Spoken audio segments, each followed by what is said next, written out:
Alright, and we are now live.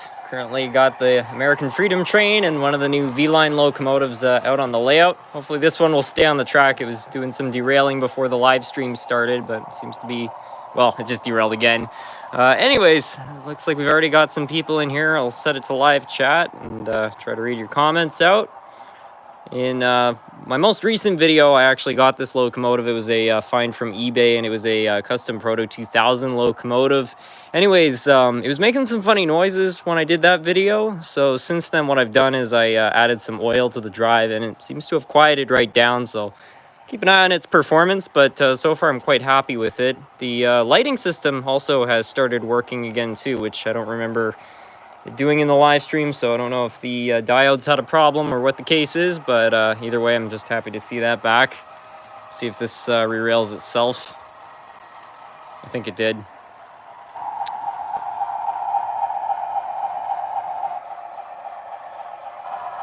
Rylan, how are you? I'm well, how are you? Danny, welcome. Not Gavin, how's it going? Not too bad. Let's see the full Go Transit set. I put the Go Transit set in storage. I need to sort out the whole tunnel system so we can run it through there. Can you run the trains you fixed up?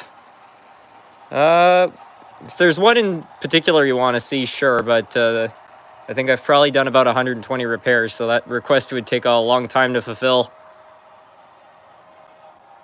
Run the Metra. Yeah, I can make that happen. Norman Corey, welcome. Hopefully the Freedom train doesn't roll off the layout. It's doing a fine job at re-railing itself, but I'd really just hate to see it tumble over there.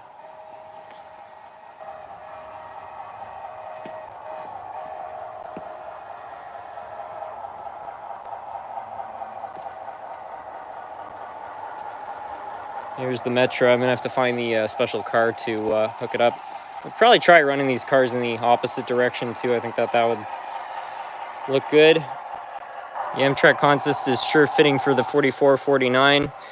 If I'm not mistaken, it pulled Amtrak cars in that paint scheme at one point. I'm pretty sure I saw pictures of it like that. How many engines are you working on? I think there's probably about 60 up for bat in terms of repairs. And Jeremy Harms, thank you for becoming a member. Hello from Chicago. Wow, good timing.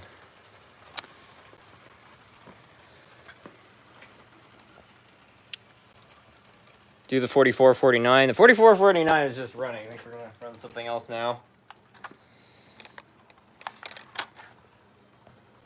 You can hear without the sound going just how much more quiet this locomotive is. I'm very impressed with it so far.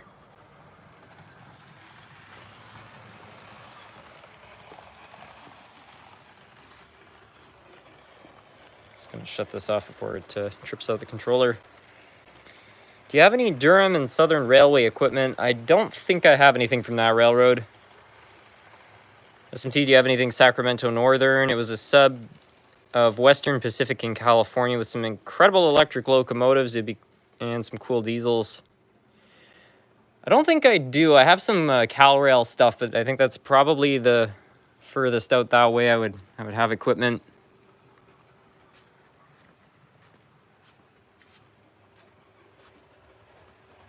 Did you catch the Northern Lights this week? Unfortunately not. It was raining out here. The weather's just been all over the map. I don't know what's been going on lately. It's like sunny for half the day and then it rains for the other half. It's been doing this for almost a week straight.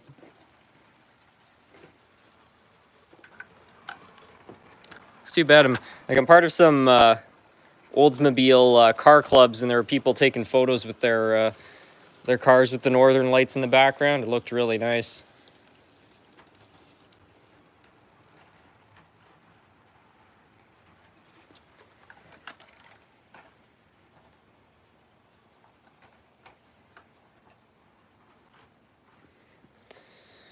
Okay, I think that's ready to roll. I'm going to see 4014 in Roseville this July. I'm sure that will be exciting. Hey, SMT, are you going to be in Kansas City on the 18th to see Canadian Pacific 2716? I really wish I could. I'm really looking forward to seeing the videos of that, but it's kind of a far drive for me.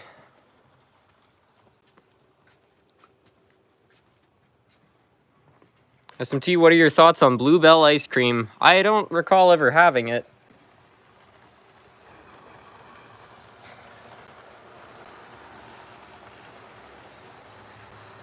You drive an Oldsmobile? It's not my daily driver, but it's I've got a project Oldsmobile. It's a 79 Regency 98. Never ran entirely well. I bought it a couple of years ago, and it's kind of been a project car, but I wanted to learn how to work on old cars, and I tell you what, it teaches you fast.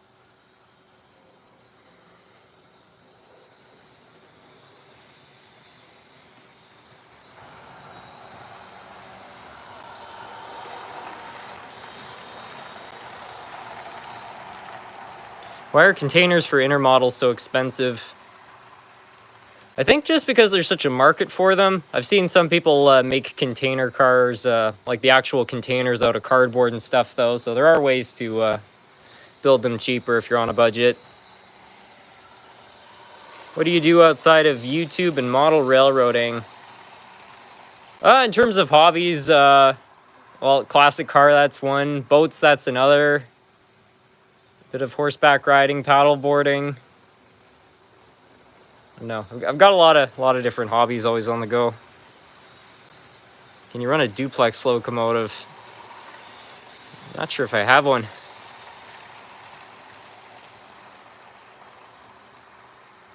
Asking again, does the trolley work? Yeah, the trolley runs.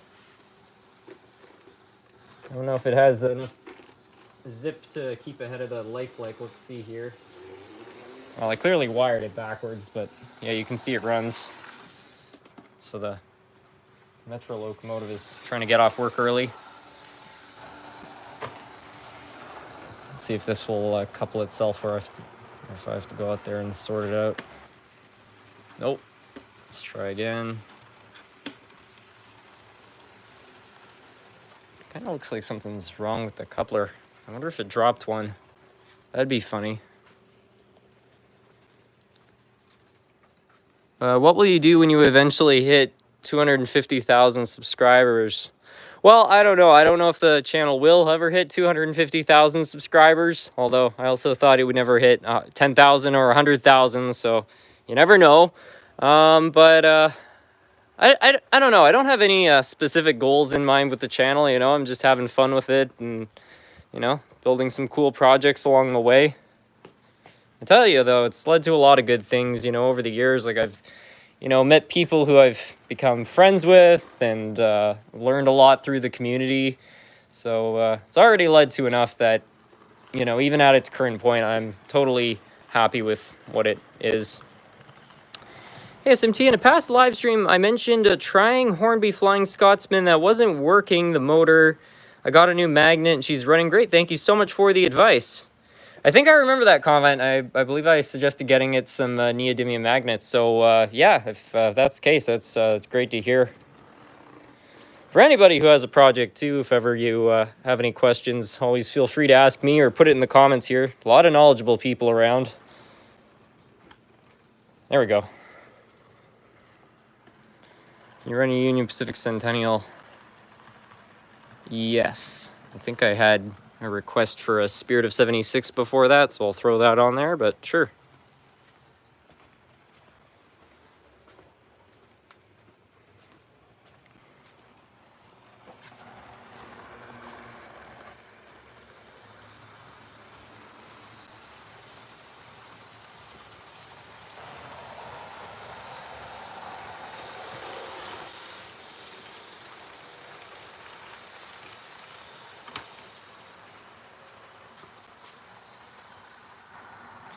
SMT, do you still accept viewer repairs? I do locally, but none that involves shipping because I was running into quite a few problems with that. But if you need any advice on repairs, feel free to send me an email. I'm always happy to help.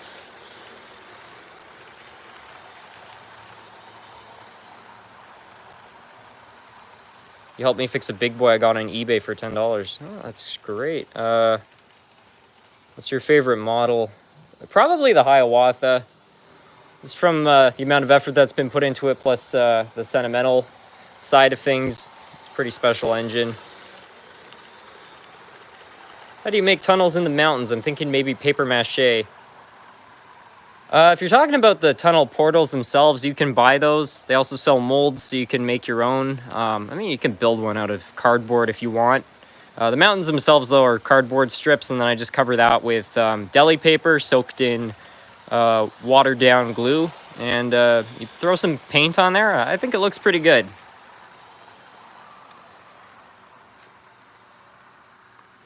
Managed to score an Athearn F59 in the Amtrak Cascade colors for $20. It's missing the handrail, but it runs great. Did I do all right? Yeah, I'd say so, especially in Athearn too. I mean, those things rarely fail, and even if they do, the parts are super easy to find. $20 is really ideal for an Athearn, honestly. I mean, some are worth more than that, but yeah, I'd say you did just fine.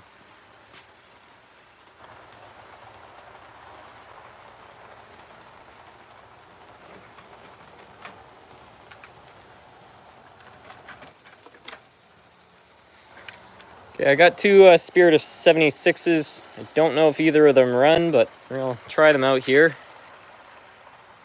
Should really fix one of these up.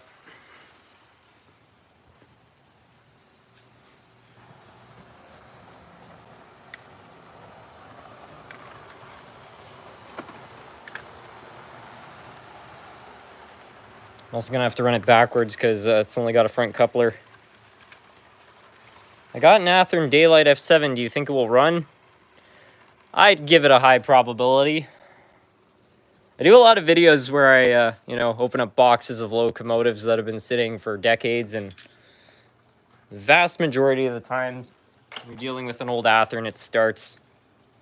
Yeah, sometimes they're a little bit loud if they don't have any oil, but in terms of just running, they're pretty hard to break. The only thing that I find fails on them pretty often is the rubber motor mounts. Those sometimes melt or they crack, and when they do, the motor doesn't connect with the chassis anymore, so when that happens, the motor loses power. It's very easy to fix, but I've seen that happen a fair amount of times. So if you throw it on the track and you don't hear the motor humming, it's probably what's going on. Anyways, well, this started.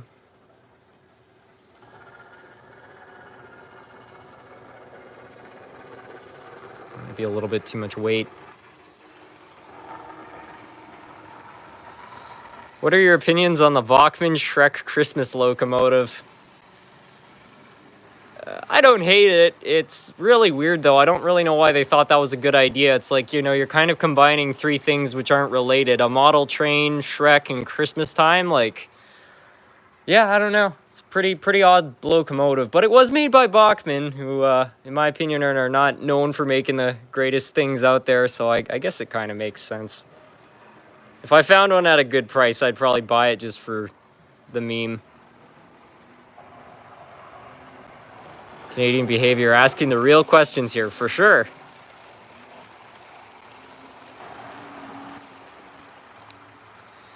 SMT, what's a good DCC starter locomotive? I have a Bachmann controller, but not many DCC locomotives. Do you have any recommendations?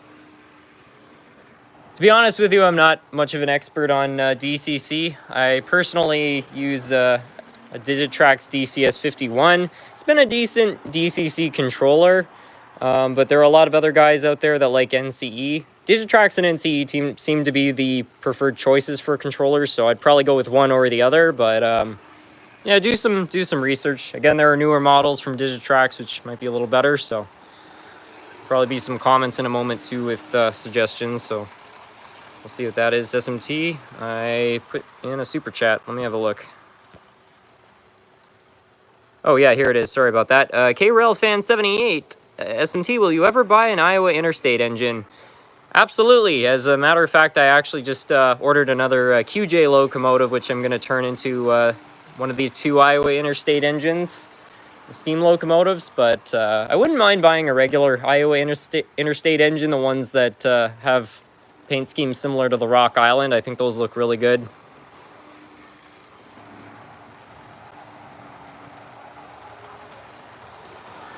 The Shrek set was made to promote a Shrek Christmas special in 2007. What a niche thing to make a train set on. Very funny. Do you have any Thomas and Friends stuff? Not in my collection, no. I have nothing against Thomas and Friends. I just don't really feel the need to add it to my collection. I loved the show as a kid, but bigger fan of regular trains. What would you recommend for a handheld DCC controller? I've had one from Atlas.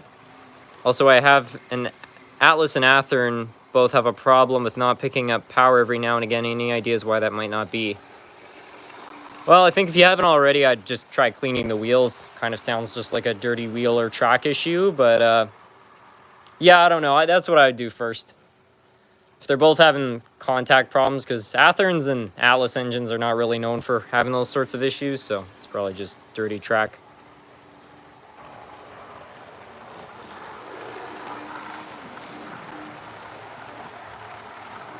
So I was thinking about the Super Santa Fe. Is there any chance you can try to put the trucks on it like the GG1? Well, I have it around here actually. I'm going to be modifying this locomotive in a future video, and what I think I'm going to be able to do is put a AHM drive, because those can actually pivot 180 degrees. And then for the rear truck, you know, all this thing has to do is pick up power, so I think if I modify this, I might be able to get it to also turn 180 degrees. I don't know if the pull from going around the corner is still going to derail it, but I want to give this thing a fair chance at actually being usable on the layout. In anticipation of that video, I've already gone ahead and I actually cleared away the styrofoam here and replaced it with some turf. I also removed the lamp post, so at least it's going to have enough enough area to move over.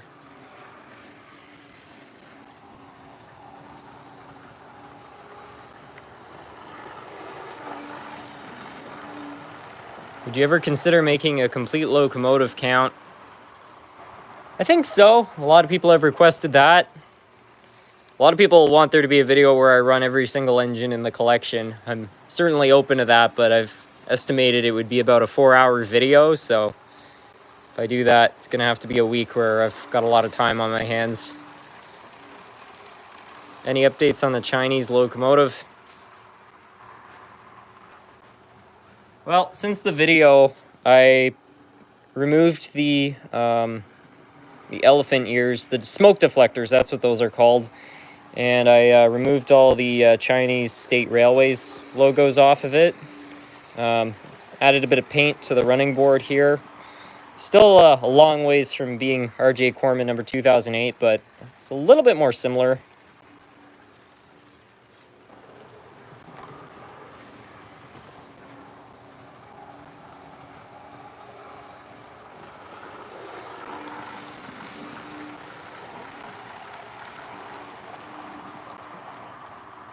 What was the worst sounding locomotive you ever have / had? I had a Bachmann from the 70s, and when I very first got it, there was no oil in it, and that thing made a horrible squealing noise. It sounded like a person screaming. That thing was pretty wicked. I've had a few Tyco Power Torques make a ton of noise too, but yeah, I think that one tops it. That was in the early days of the channel too. That was like January 2018. I still have it somewhere, but it doesn't make that sound anymore. I remember you bought a Canadian Pacific Royal Hudson, one of my favorite videos of yours. Could you maybe run it if it's operating? I'd love to see it. Many thanks. Yeah, sure, we could make that happen.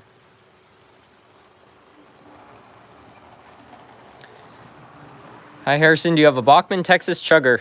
I've never bought one of those before. I almost opened one up. There was a guy here in Gatineau who had one which needed a repair, and he wanted me to do the repairs, but it was one of those first-gen Bachmanns. I just didn't even want to open it. I didn't have as much experience at the time. In retrospect, I probably should have just tried, but alas, we may never know.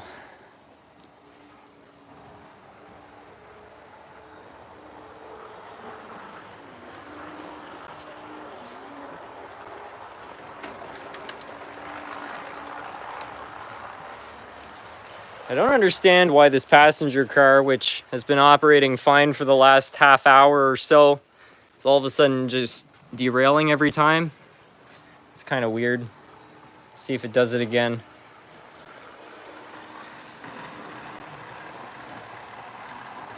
Huh, didn't do it that time. That's good, I guess.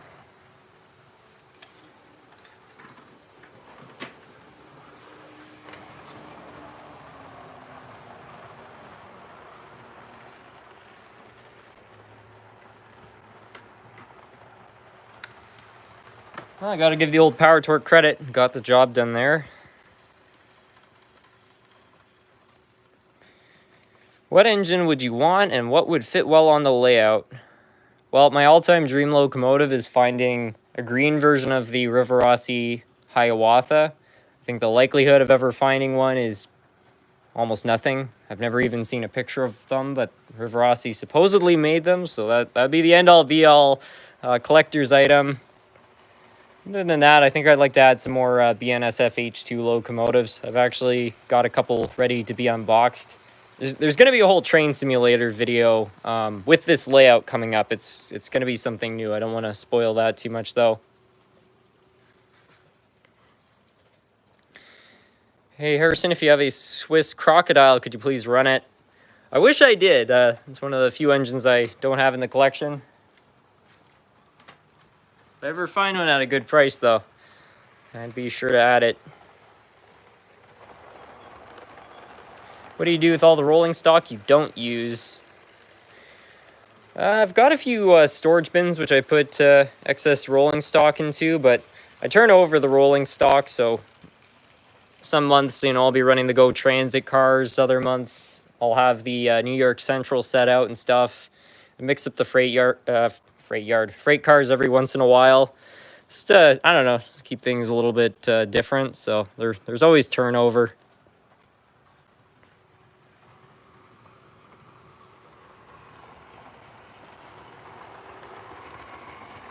The Centennial is going to work a lot better now that it's got all that extra clearance there. I wonder if something's wrong with that switch. I think it derailed the Centennial too. That's weird. Asking, do you have any HO scale Marx locomotives?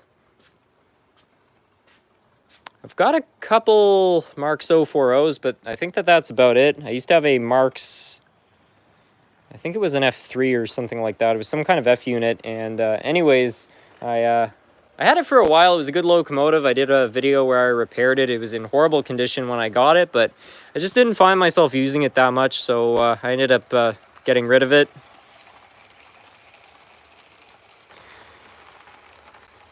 What locomotive have you tried to repair but ended up breaking beyond saving? Mine was a Japanese steam locomotive, a 260 from 1957.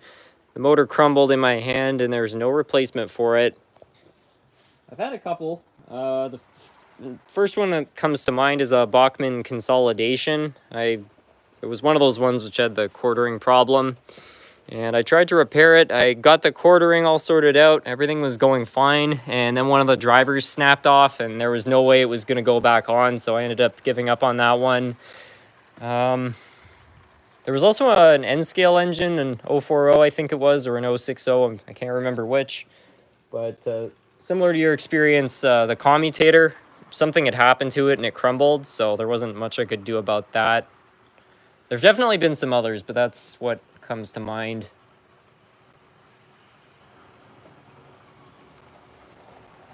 Oh yeah, there was I think it was an AHM I tried to fix up. Something was really wrong with the motor, and I tried to rewind it. Rewind didn't do anything, so I ended up just parting that one out.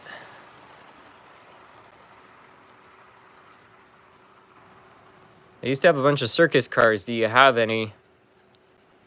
I think I've got one or two. They're out of my dad's collection.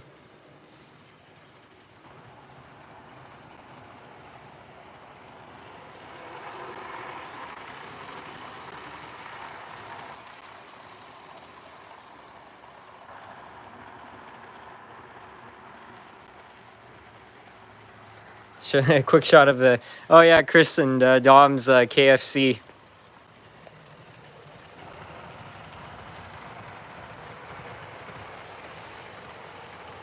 What's your favorite EMD? For me, it's an SD70 ACE. Favorite MDE. Probably the F unit, not one in particular, just all of them.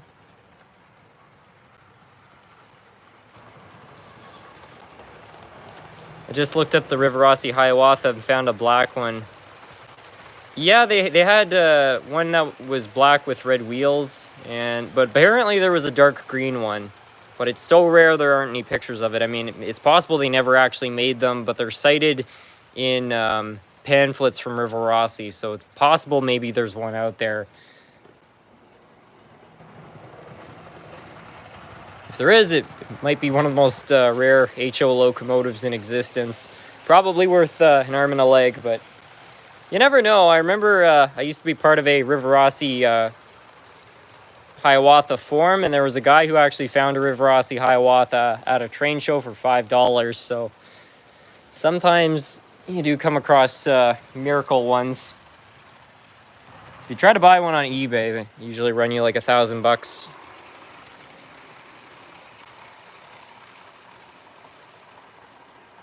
Every train layout in the 70s had a KFC. I can see why. It's a pretty cool kit. This is another lifelike kit, which I think dates back to the 70s, the Ace Supermarket. Originally, it was actually licensed as IGA, but I guess they lost the rights to that.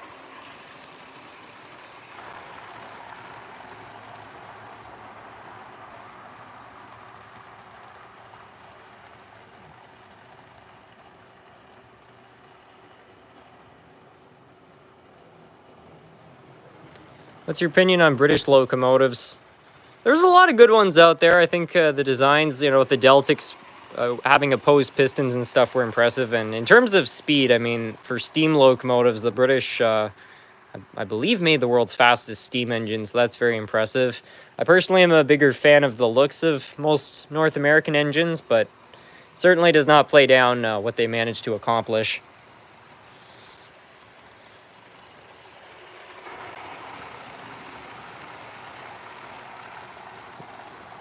That DD40 is hauling. That's at half power right there. Pretty fast locomotive. Do you still have that Acela? Yeah, still do. I'll see if I can find it right now. It still runs. Tell some of the backstory about that to anybody who doesn't know.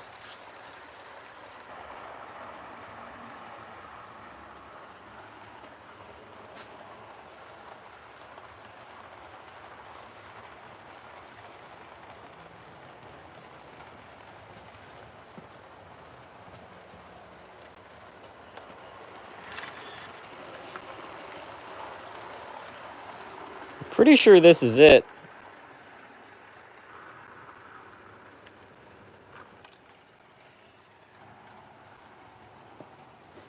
I wonder if since it's a Bachmann, it's speed matched or not. Anyway, for anybody who doesn't know, this engine, I got this as a birthday gift, I think when I was like 12 or so. And from day one, it didn't run right out of the box. But then after taking it to get repaired, a few months later, there was a Halloween party in the basement, and this girl just decided to pick it up and throw it, and it hit the wall right around where the skulls are, and it smashed into a ton of pieces. Got it all back together, and then a few years later, in 2019, I was doing a live stream, and I just got the new sound and power unit, and I discovered it had the G-scale feature, which steps up the voltage to 20 volts. So I was like, oh, okay, this is cool. I make my trains run a lot faster. So I was running this thing way too fast, and at one point I ran this thing full speed right into that corner over there. It flew right off the layout, and it smashed again. So it's a pretty tragic locomotive, but last time I tried to run it, it was still in operating order, so let's see if that's still true. Yeah, it's fine. The myth, the legend, the Acela.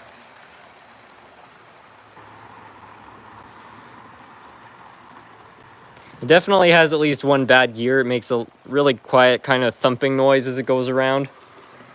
And other than that, it runs fine. Is the crash on video? It was captured in a live stream briefly, but it's the same distance as I am now, and the footage is very grainy, so it was captured, but not very well. You can see it though. There used to be kind of a mountain over there, and it actually banked off the mountain before flying off the layout. It would have been epic if I had caught it in slow motion.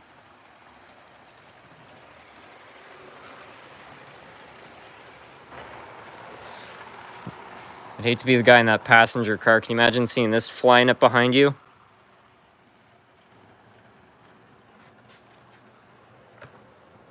Since when did SMT have an American Freedom Train daylight? I've had that since 2021. I found it... Amazon has a thing called Warehouse where basically you can buy stuff which has been returned, and I always go on there every once in a while and I just search for model trains, and somebody had returned one. It was supposed to be in perfect condition, and it was only $70 with DCC and sound, so I was like, oh, that's a heck of a deal. I'll buy that. So I bought it, and then I got it. It didn't have the original box, and it was missing parts, including the roof of the cab and stuff. So I ended up getting a partial refund, so I think it ended up being like a $50 engine. Not a bad deal for one of those. It's had a lot of problems, but I've slowly been buying little parts here and there and putting it back together. What radius do you use? The outside radius is 22. On a few parts of the inside track, it's 15 radius. Mostly 18 though.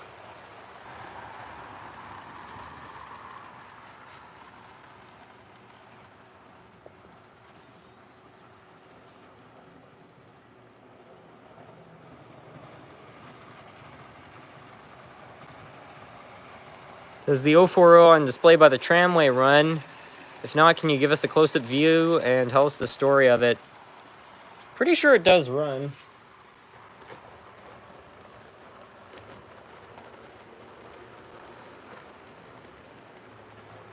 Yeah, you can see it's trying. It needs a bit of an overhaul. But the story of this is a lifelike engine out of my dad's collection.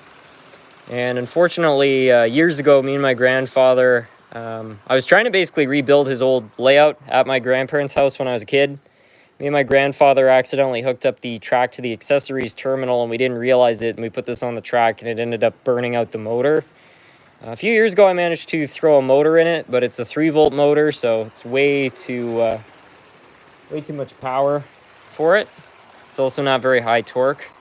So I did have that running for a little while, but it needs a new motor, and this time I'm going to actually put a proper motor in it and get it running really well.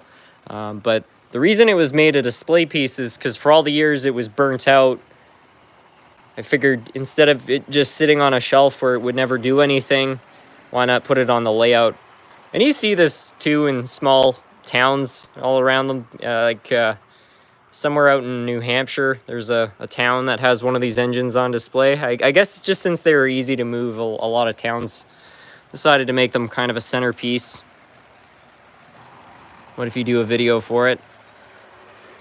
Yeah, I don't see why not.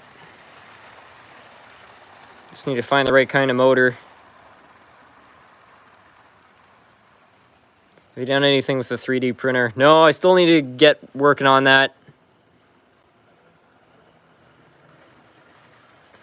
What's a prototypical radius? Like, what's the tightest they would use in the real world for translated into HO? Well, it all depends. I mean, if you're talking about spur tracks for little industries, I think they probably would use stuff maybe even tighter than 15 radius. In terms of main lines, I suspect the equivalent would probably be 30 radius as the tightest, but I'm not entirely sure. There's probably somebody in here who could explain that better.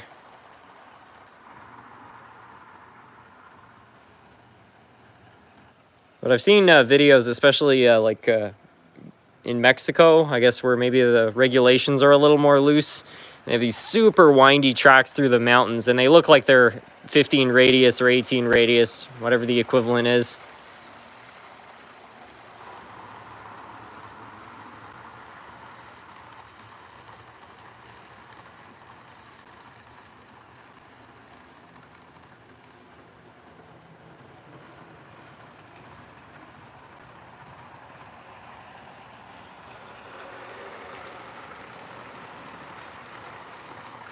What is this next CN train next to the siding barn? Does it run? Yeah, it runs.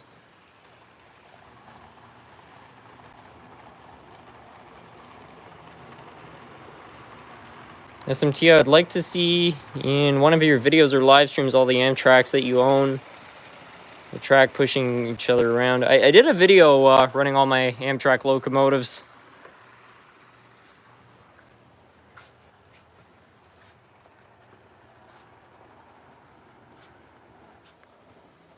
I'm thinking it's 33 radius, but I'm not quite sure. SMT, have you found out how many train stores are in Ottawa? There's roughly 3. There are 5 hobby shops in total, and 2 others carry model train stuff, but their selection's like a few Bachmann starter sets, so it's not really, I don't know, I wouldn't really consider them much of a model train dealer. The 3 main ones that come to mind, there's Hobby Center, which has some locomotives and rolling stock. There's Hobby House, that's kind of the main one. And then there's Larkspur, which is not in Ottawa, it's in Merrickville, which is about an hour away, but it's kind of local. Nice pumpkin patch. That was a fun project. That's been there since, I don't know, like 2009 or so. It was like Halloween 2009. We were at the hobby shop, and my dad found those and he bought them, and it was actually a family project. We put those together, put them out on the layout. Lots of fun.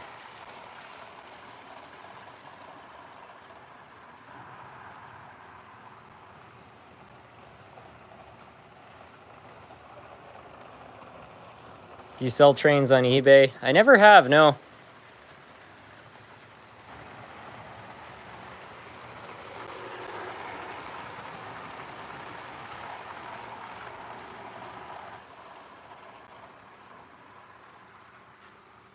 Do you have any tips on derailments? I did not a live stream, I did a YouTube short where I discussed a lot of the main things that cause derailments. I find number 1 in terms of track work is that if your track work is uneven, that's going to cause derailments. Imperfections in the rail, like leftover solder or adhesives, those will also cause derailments. Checking the gauge of your wheels, that can really help, because sometimes if you have a piece that keeps derailing, the wheels are not engaged, so when they enter a switch or a certain corner, that can cause issues. But the video I did do a way better job at explaining that. SMT, what's your favorite train between the American Freedom Train and a Canadian train? I would like to know. I'm just curious, what's your favorite between steam and diesel and electric? Okay, I think my all-time favorite Canadian train in terms of steam would probably be Canadian Pacific number 6400 or 2850. Those are kind of my 2 favorite steam engines in Canada. For the United States, it would probably be the Freedom Train. If the Hiawatha was still around, that would be number 1 for me, but since it doesn't exist, I guess I'll go with the Freedom Train.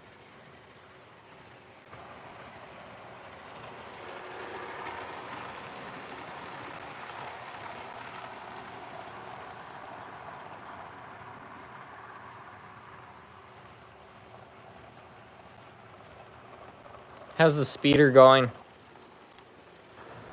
Oh, I don't know. I haven't done any speeder videos in a long time. The right-of-way in Wakefield has unfortunately become pretty overgrown, so I don't know if that project's going to resume or not. I would like to, but I think the city is also trying to just keep people off of it because it's kind of treacherous in places. A lot of poison ivy, too. I don't know how I didn't get any on me. I was out walking in it all day long. One year, at the end of the day, somebody's like, have you been walking right down this? And I was like, yeah. And they're like, all those plants right there that you're in, that's all poison ivy. I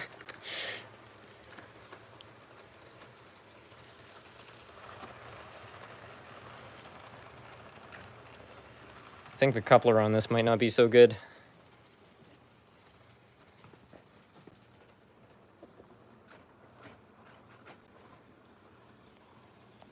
Yeah, I'll just run it around for one loop.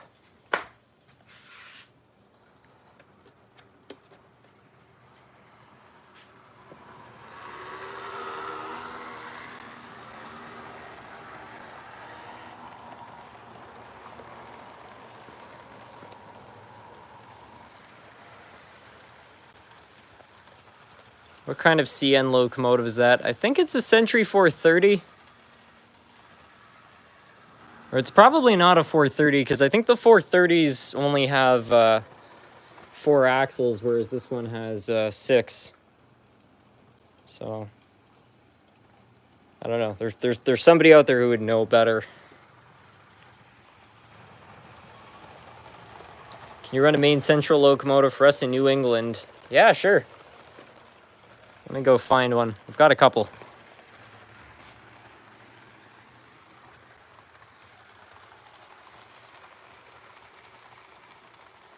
It's a C630. Okay, I always thought the 630 had to have the higher nose. For all of Tycho's faults, you can actually see they didn't do too bad a job capturing the detail.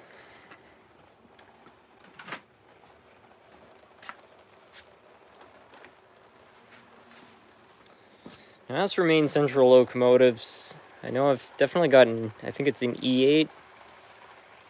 I thought it was in storage here, but I'm not seeing it, so I must have moved it. I did a rebuild on a main central engine. Well, kind of I did a Craigslist rebuild on a main central engine. It was this one.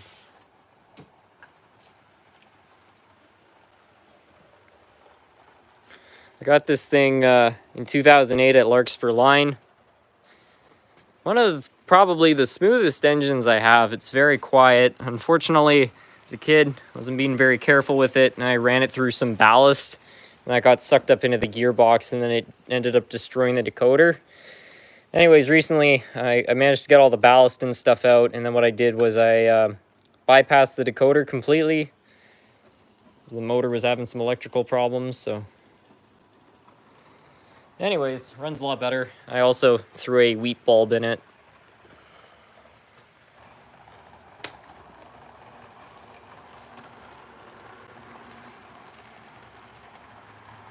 Craigslist rebuild. Yeah, Craigslist rebuild. Just spray paint the outside of an engine and say it's all good to go.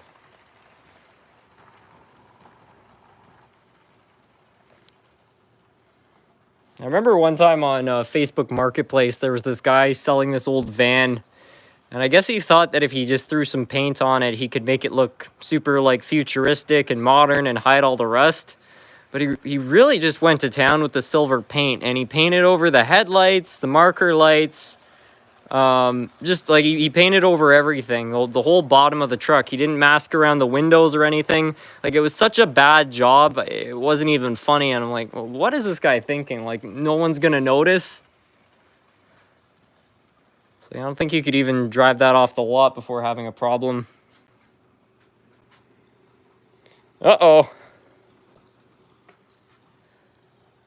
Looks like the motor's back up to its old tricks.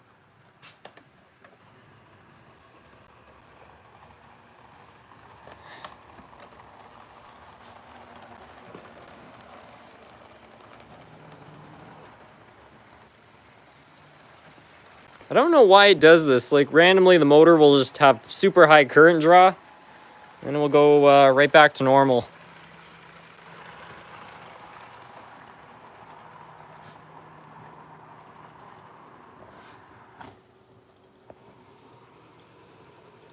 Now it's derailed.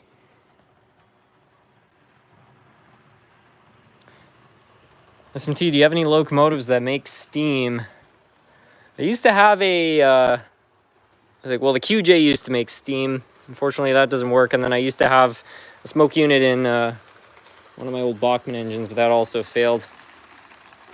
Jersey Bill, I know I've asked before, but when do you think you'll do your next unboxing for the mail-ins? Probably in the next month or so. There's still quite a bit to open up. I like to kind of mix it up though, get some repair videos in and so on, just because, you know, in a lot of these videos when project engines are sent in, if I'm doing more unboxings than I am projects, I feel like I'm kind of falling behind. So by doing more repair videos, kind of helps me keep track. But thanks for the question. You run the Shikansen, sure.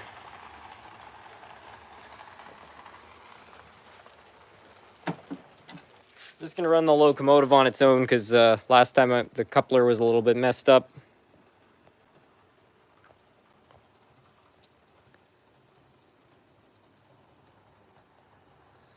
Hey SMT, how's the Canadian National Daylight doing? I don't have a Canadian. I do. Sorry, for some reason I was thinking about like a Canadiana Daylight. No, that engine I think is still running. I should try to run that actually. I don't know if I've run it since the video or not. It's like a Canadiana Daylight. That's a good idea. I should make one of those.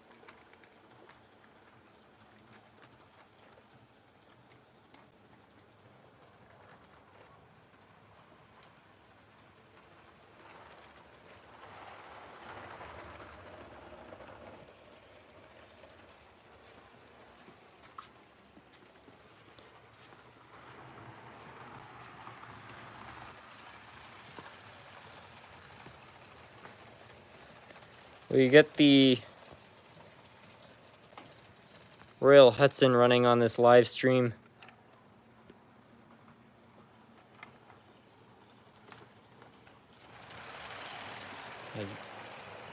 Yeah, I kind of forgot about that one. I'll run the Shikansen really quickly. I'll run the Hudson, and I'll see. While the Hudson's running around, I'll dig out the Daylight. We'll see if that still works.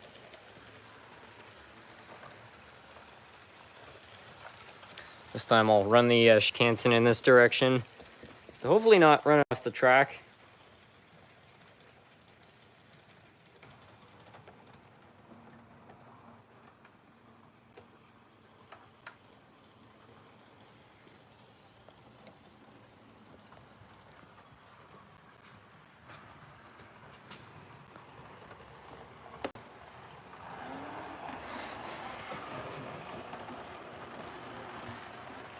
Get such a kick out of this locomotive. It's so fast. Take your time, no rush. All right.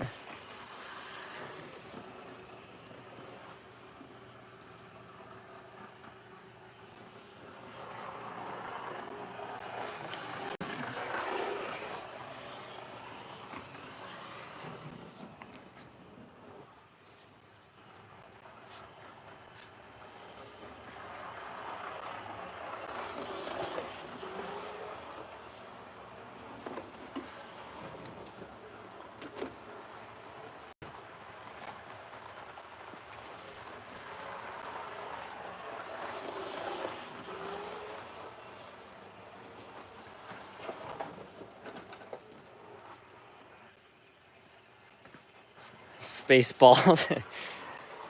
This thing can definitely go to plaid.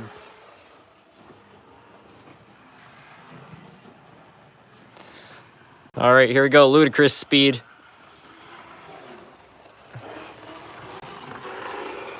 This thing reminds me so much of those slot cars you see, just with the acceleration. Be fun to hook it up to one of those,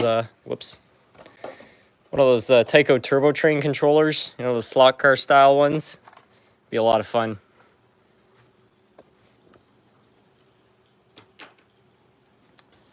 All right, I think I'll get some freight cars out instead of passenger cars just to change things up. Got the Hudson on, and then after that, I have to run the special Daylight.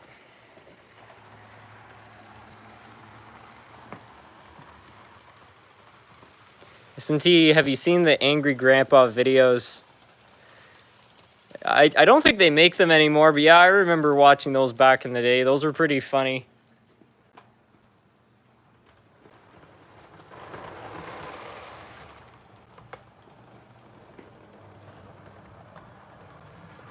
Yeah, him and there was also the Psycho Dad series. There was that guy, Jesse, and he'd always be playing video games, and his dad would get mad, and then he'd come into his room and take his Xbox outside and destroy it and stuff. When I was younger, I actually used to believe that those were real, and then, you know, after they made about 5 of them, I was kind of like, yeah, maybe this is a bit of a meme, but they were really entertaining.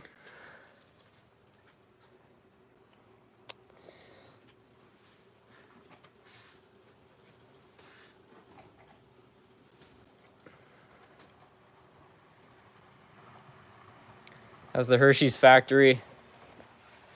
Well, not much has changed since I got it complete, but very happy with how it looks. I love walking downstairs every morning and seeing it there.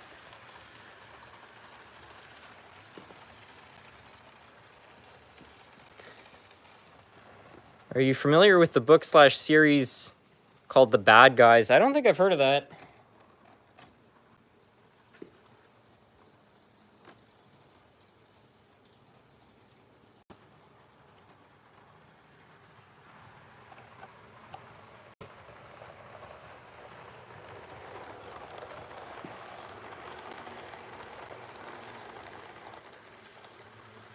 What's the status of the Waffle House? I'm worried about it. Beloved Waffle House is going to be just fine. This is going to be its new home. I'm going to build it a parking lot and everything. It's going to be great.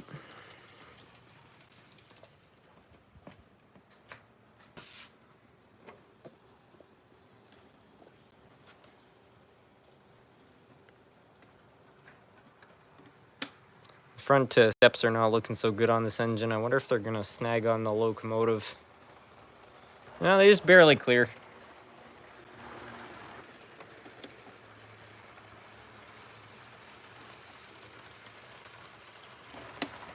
There we go.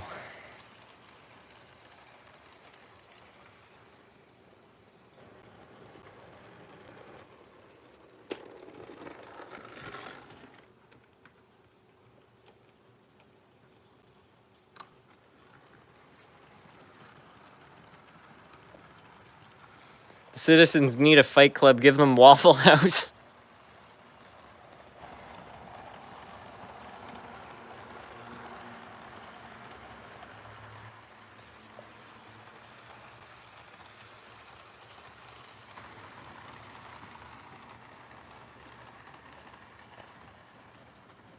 What do you use for couplers? They're mostly Cadies. Can't remember what size, but I really like the Cadies. They're metal. They cost an arm and a leg, but they last forever.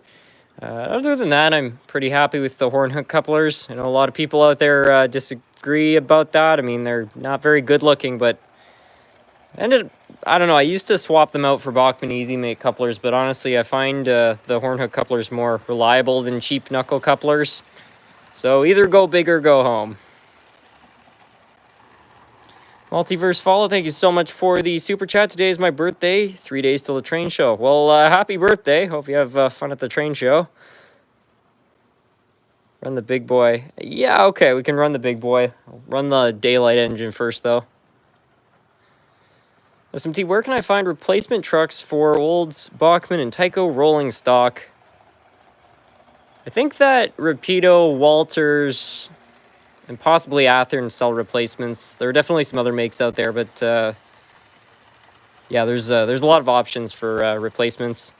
In a lot of cases with the old Tyco rolling stock, though, what I would do is I wouldn't replace the truck. I would just replace the wheel sets. It's a little bit cheaper and easier too, because you don't have to find a special way to connect the truck to the car. There's a channel out there called DCC Train, and he did a video where he took an old lifelike Kellogg's boxcar and he added KD couplers and metal wheels to it. So for anybody out there who really wants to put some money into an old piece of rolling stock, that video might be helpful. DB Tech, I use horn hook couplers, easy and cheap. Most of the stuff I buy already has them on. Well, that's just it, and they're harder to break than the knuckle couplers. Like, again, the Cadies, those are solid. Those will last a long time. The only thing that really fails is sometimes they lose a spring. But they're a heck of a lot better than the Easy Make couplers.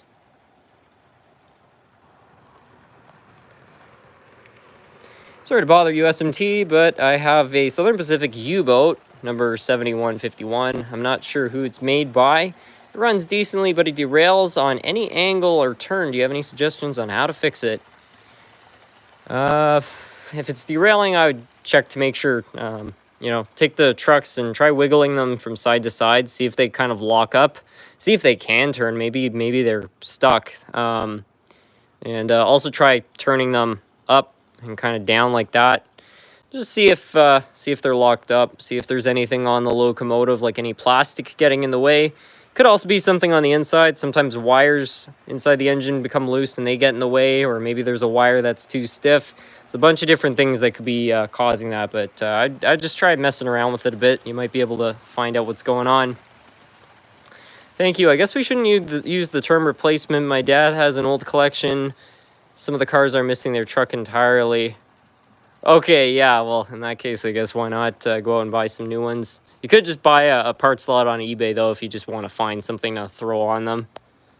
I mean, if you have something that's sentimental, it might be worth adding, you know, metal wheels and knuckle couplers. You know, you can make it look really pretty, but I find in a lot of cases, if you just have some old rolling stock and you just want to run it, you know, just find some spare parts and just make it happen. Any idea what kind of gearing they had on a worm gear for a 90s Meccano 040? Rebadged as a Bachmann. I'm trying to replace the motor that's been lost for years, but I don't know the gearing of them. I'm not entirely sure, to be honest. I didn't know Bachmann ever did rebadge any locomotives. I know Lionel rebadged Bachmann engines, but I wasn't aware they did that the other way around. It's possible some AHM engines might have the same worm gear.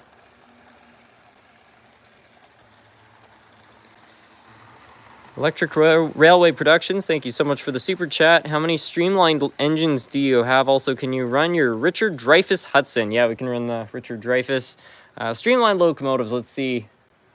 Well, let's count them now. Got 1, 2, 3, 4. That one's kind of streamlined. 5, 6. Got the other daylight. 7. There's another daylight under there. 8. There are the British ones. I think there's another 5 of those. So what are we up to, like 13? Probably have somewhere between 15 and 20 total.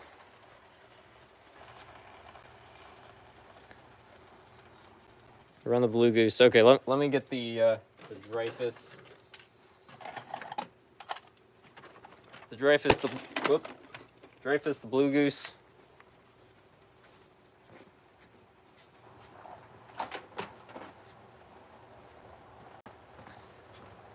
After that, maybe run the big boy. First, I want to see if this Canadian National Bachmann engine's actually going to start.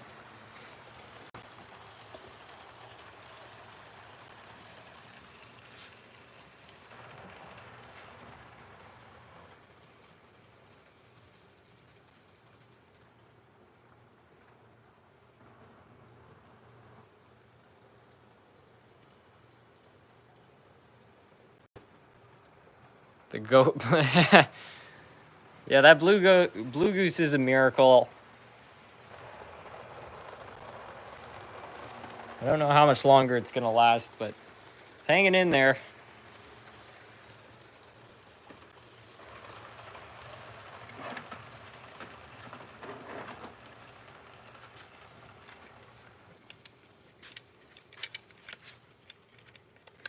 Now it's time to run this majestic machine.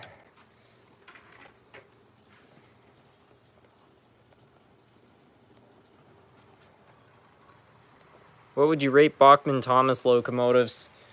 I've never worked with them, but compared to regular steam locomotives, you know, in terms of Bachmann quality, I don't know, maybe a 4 out of 10. Not a huge fan of the Bachmann steam engines. No offense to anybody who owns one. I actually have quite a few of them, but I just don't find that they're super reliable. They don't stay on the track very well either.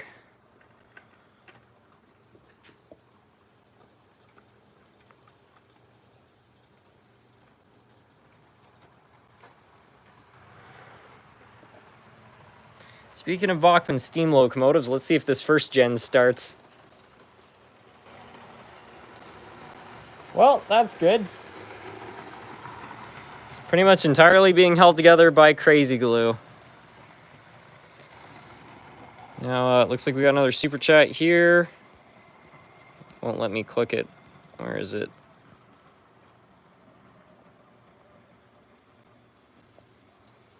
Joey the Cat. I had a Bachmann Spectrum F40, but I never worked on it, so I ordered a brand new Walthers one from Train World and converted the Bachmann F40 to a dummy unit. Seems like a terrific solution. Got the Bachmann on there for looks, and Walthers drive, which in my experience has been pretty reliable. DB Tech, we're not going to talk about split engine Bachmanns. Yeah. This one's not sounding very happy. I think maybe it's about to fail. I don't know. Now it's speeding back up.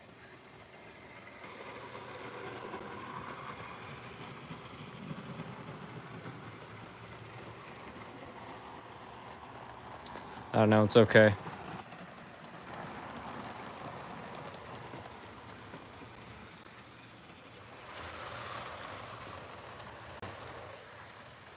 How many cars can an Athearn pull? I got 8 Walthers Bud cars for my Blue Box F7. Probably pull about 25 cars, I'd say. Since they got the metal chassis, they usually have pretty good pulling capacity. Well, I think that's good enough for today with that locomotive.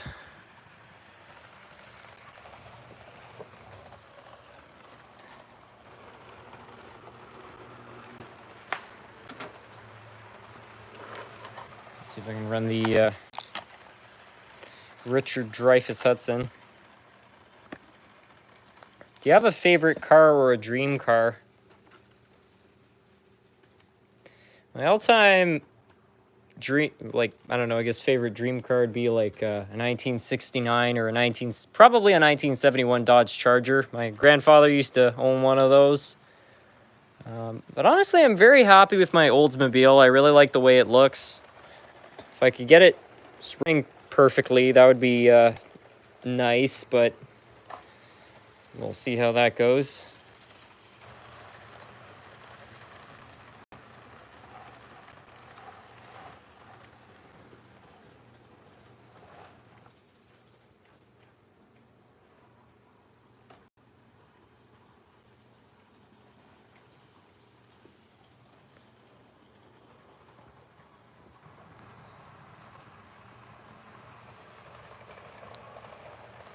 Harrison, are you aware of the official Milwaukee Road theme song and the official Milwaukee Road YouTube channel? No, I was not aware either of those existed.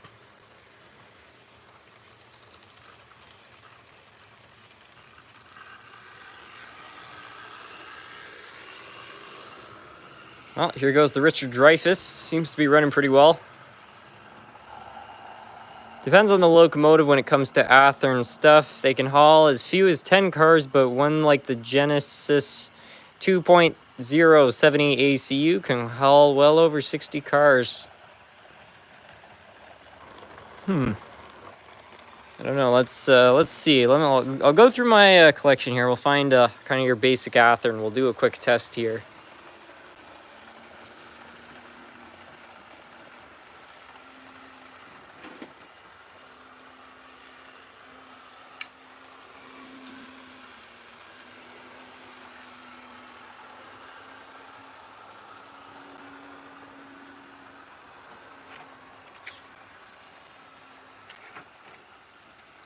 This one's got the super drive, which really just means they added some weight to it. I'm trying to find one which doesn't have that. Do you know who manufactured the Dreyfuss? It's a River Rossi.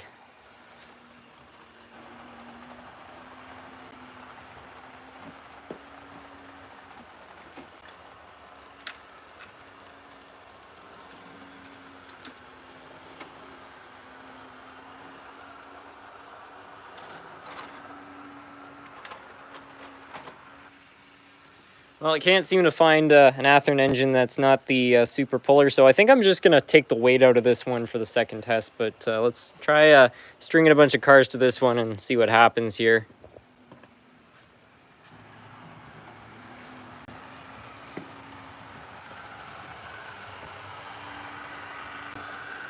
I'm pretty confident it's going to be able to haul 28 cars even without the weight. So there we go.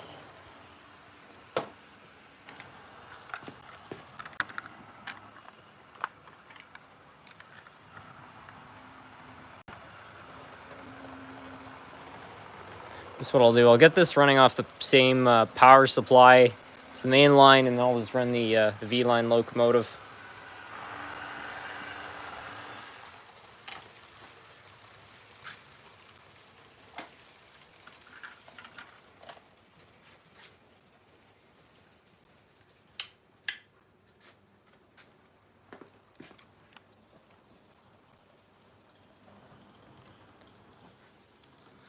The Richard Dreyfuss could also be called the Hopper. I don't get the reference.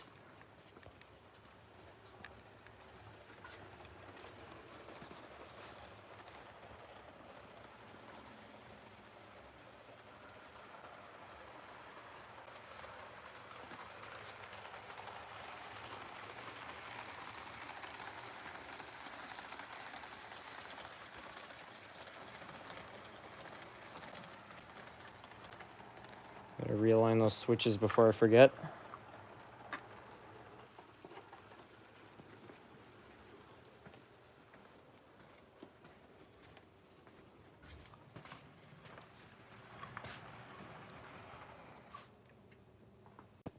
Nuts and Bolts 77. Welcome to the Well Folks Club.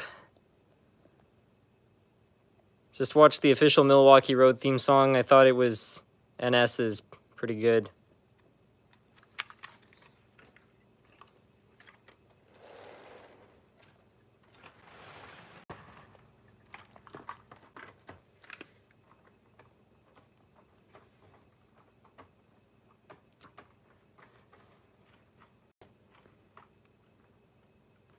So I'll start off here. I think this is about an 11 car consist, just taking a rough look at it.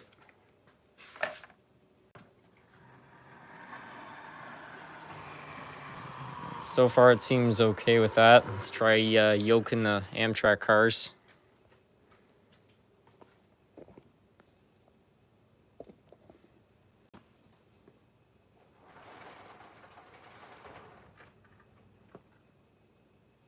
Okay, so that's another 6 or so cars, so I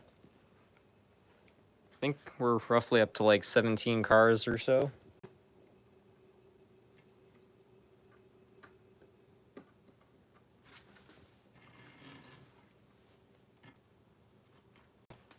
Huh.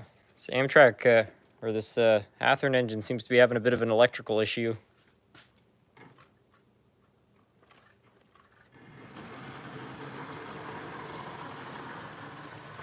Well, it's kind of struggling, but it's doing it.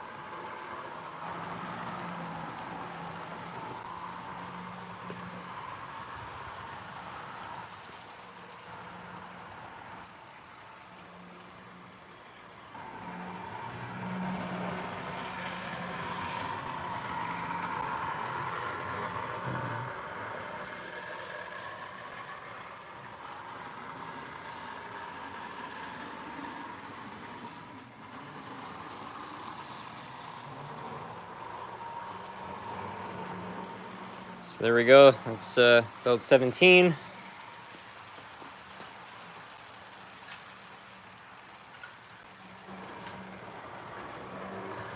Add 3 more cars on. We'll see if this thing can haul 20 cars. I mean, this might already kind of be the equivalent to 20 cars because the Amtrak passenger cars are obviously a little bit longer than regular freight cars. So let's see here. It's definitely already got its limits.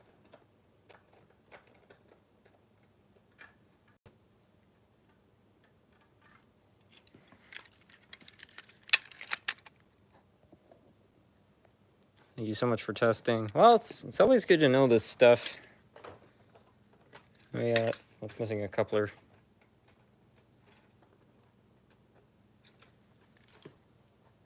Just need to find one more piece of rolling stock. That might be good enough.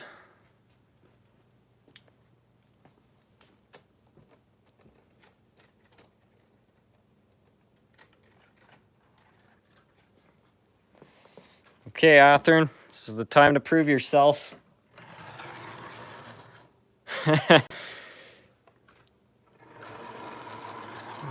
It's not very happy, but maybe.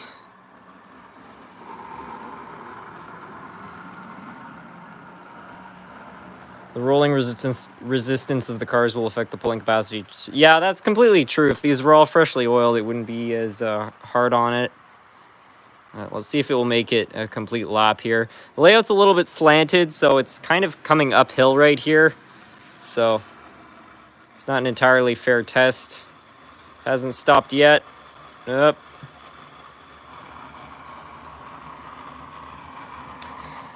So, can it pull 20 cars? Not entirely, but this isn't an entirely fair test either. If this was perfectly flat, maybe it'd be able to do it. Now let's try throwing the super weight in there, see if that makes much of a difference.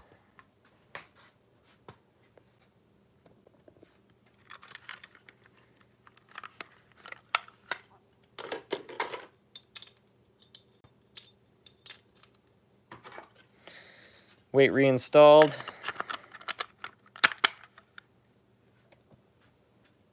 I should point out too, many Athern engines do have one of these weights, so if you buy one used, it very well will have it stock. Let the BB do it, yeah.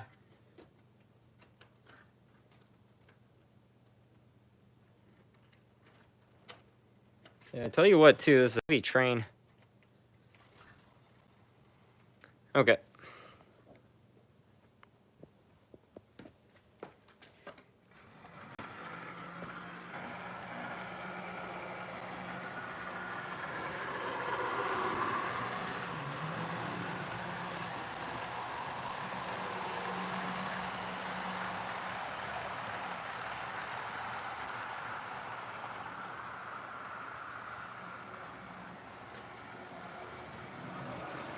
Now with that extra weight, it really has no problems with that. The power of Athern. These things have a lot of torque.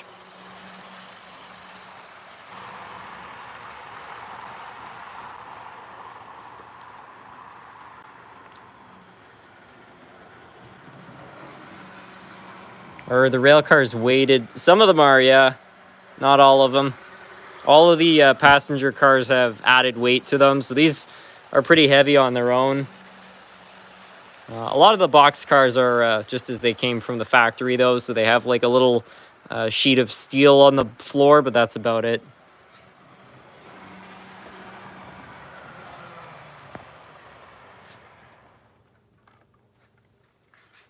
Just out of curiosity, let's see how well a 6-axle Proto 2000 engine handles this amount of cars. I think it probably has enough power too, but it is still a tall order for any locomotive.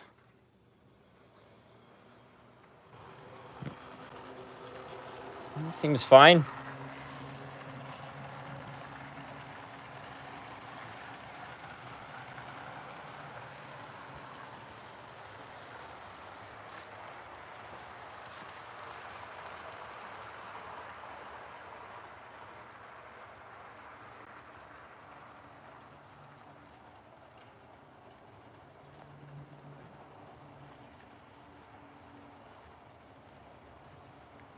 It must have come out of a blue box.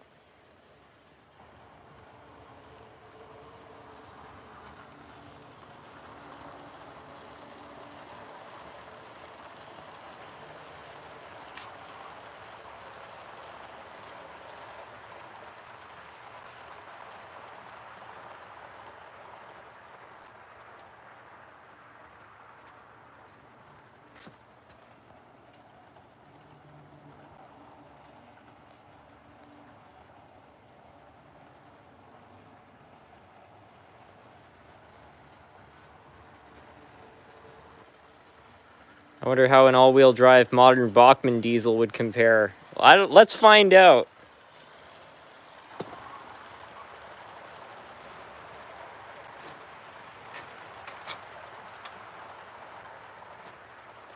start off with this Bachmann F unit. I don't think this is going to be able to do it.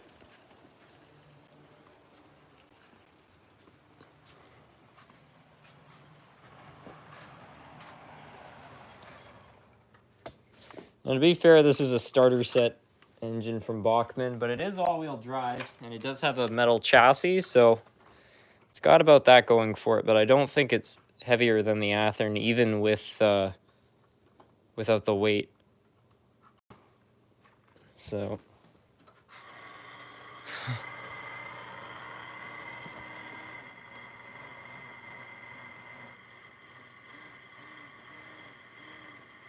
yeah, not happening. Let's try maybe a 6-axle Bachmann engine, see if that has enough pulling capacity.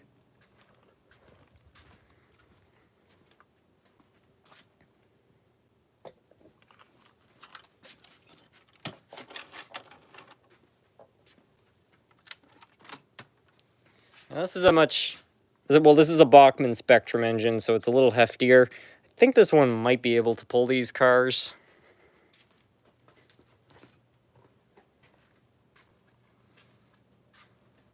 Try an Athearn Justice. Well, I think considering a blue box pulled these cars, it's only a 4-axle. I don't really think there's any question whether or not it can.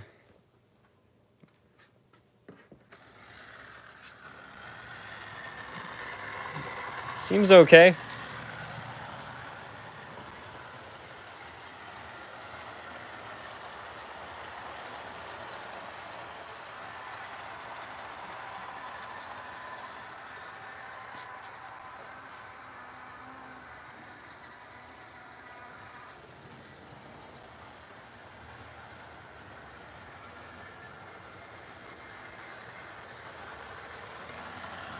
Let's try to see if there's any other kind of mid-range Bachmanns to test out with this thing.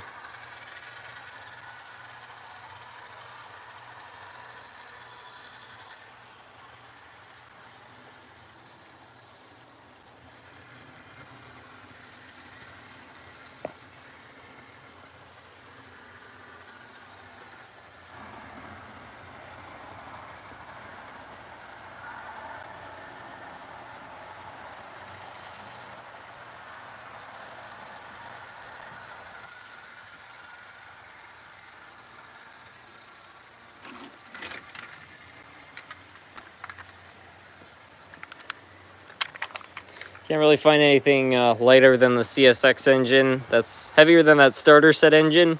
But I would like to see those if a really clapped out Roco engine has enough pulling capacity. I'm pretty confident this one's gonna be able to do it.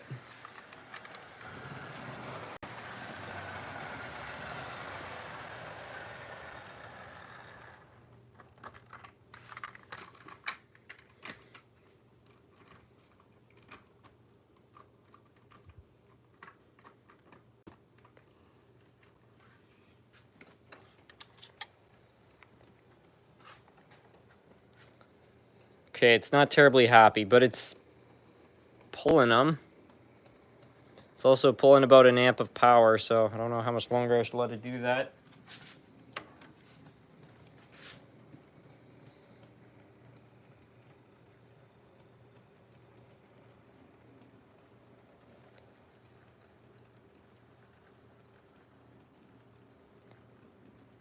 Yeah, I think in terms of raw pulling capacity, this thing has enough power. That motor is not in very good shape, so I'm not going to strain it anymore. Otherwise, it's definitely going to smoke those coils. But, yeah, I guess the Roco does have enough power. By the same token, if we're talking about, say, an SD40-2 from each brand, it's a whole new ball game. I'd probably say the Bachmann might outdo the Athearn model in some cases. I don't know. I don't know if I have a Bachmann SD40-2.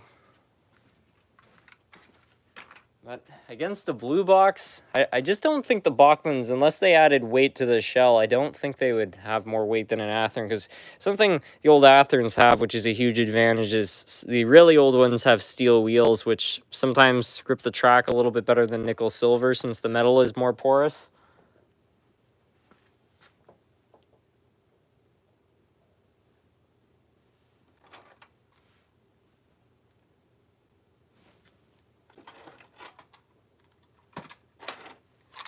For all the people out there that really love to talk smack about lifelike, let's see if a Pancake drive has enough power to haul a train like this.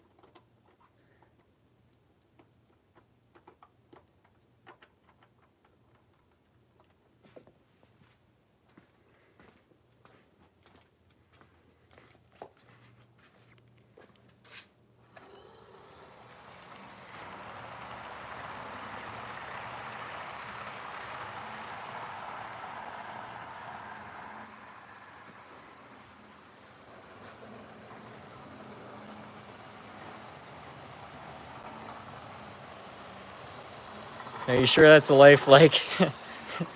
This is the most lifelike engine there is.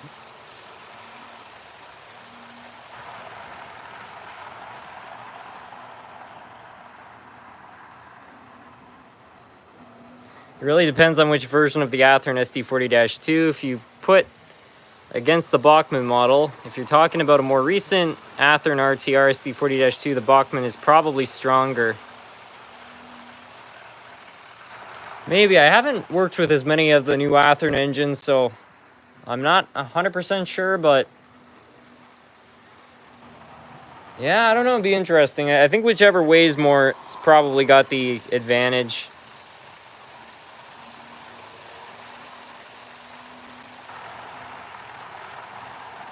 Pancakes love syrup on mine.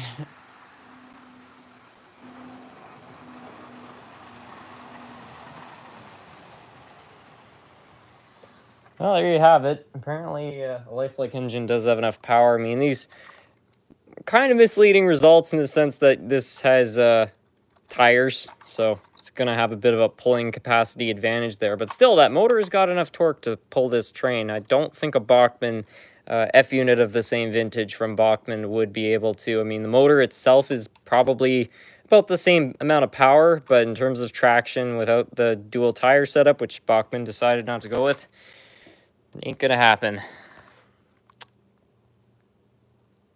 Lifelikes are good. The 90 Spectrums are garbage. They're okay. I don't know. I opened that CSX engine a few months ago. I was not very impressed by how they put it all together. I mean, these are junky engines too, don't get me wrong. These Pancake drives were not high quality, but the difference is that they were not asking very much money for these. They were for the Spectrum models. That's pretty impressive for a lifelike. Yeah, you know, they've got that pulling capacity advantage with the tires. That's because they took a lot of weight out of the more recent Athearn model. I don't know the reasoning behind it. The only thing I can determine is that they had to make room for sound. That would make sense, because yeah, otherwise I don't understand why they'd be pulling weight out of them. I mean, Rapido has pretty good pulling capacity because they stuff weight in all sorts of parts of the model. I saw a V-line locomotive and locked on the live stream. Yeah, I should run another one of those. Maybe take this one out here.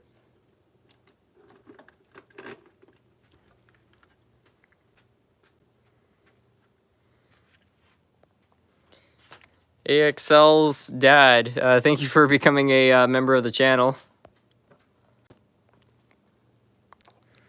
Rapido has their speakers in the fuel tank. Seems like a smart spot to put them.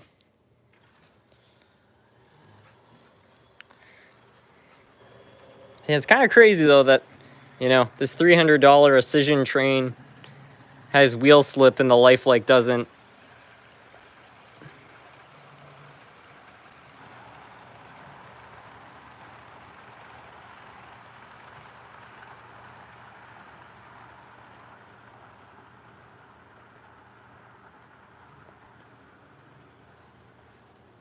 What's the best brand for steam locomotives? I'm looking for a good 462 for my B&O heavyweight passenger car consist.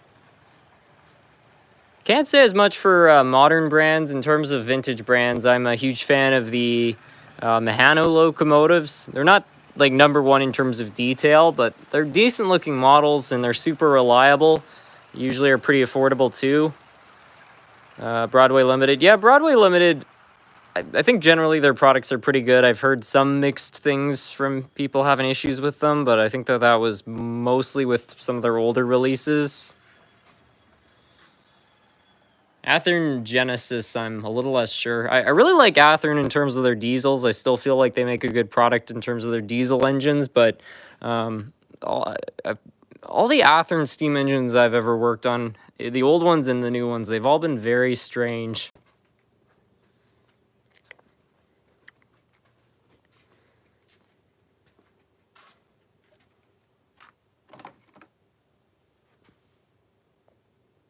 What's your opinion on Tyco locomotives? I'm a Tyco fan. I really like them. There's no other manufacturer making stuff like the Spirit of 76 and the Silver Streak. In terms of reliability, though, I mean, the power torque drives were not a good system. They have a lot of different problems. And I know there are Tyco collectors out there, and they're going to argue, well, you know, some of them are still running 40 years later. And that's true, but I feel like the same could be said for just about every other manufacturer. And I don't find the old lifelike engines, which were similar quality, give me as many problems. I've had some people in the past say, oh, all you work on is old Tycos. Well, there's a reason why they get fixed so much on the channel.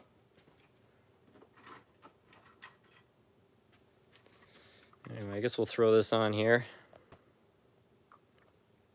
Never heard of HO magnet traction. They use brass tracks, so magnets wouldn't work. Yeah, the only time I've seen magnetic traction on an HO scale locomotive is the Tyco turbo train.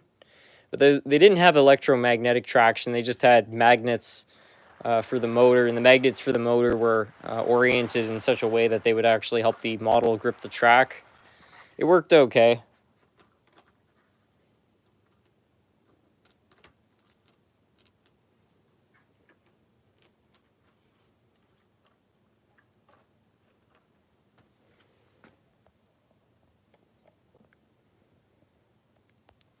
What's the strangest layout theme you've come across? Years ago, I don't think he makes videos anymore. There's this guy, and he had an entire gnome-themed layout. I didn't dislike it or anything, but in terms of unusual layouts, I think that's probably the most strange one I've ever seen.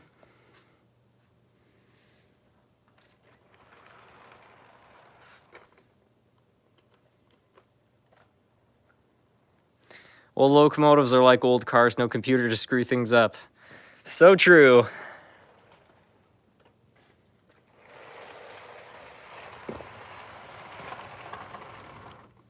In fact, a few months ago, I bought the New Haven locomotive. It's a Bachmann Williams product.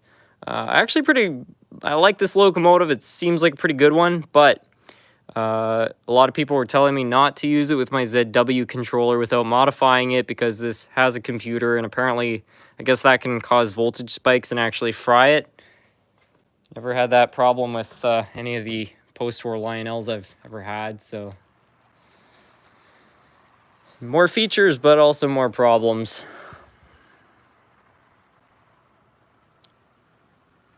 If it wasn't sound equipped, I'd probably just bypass the circuit board and just hardwire everything. Done that on a couple engines.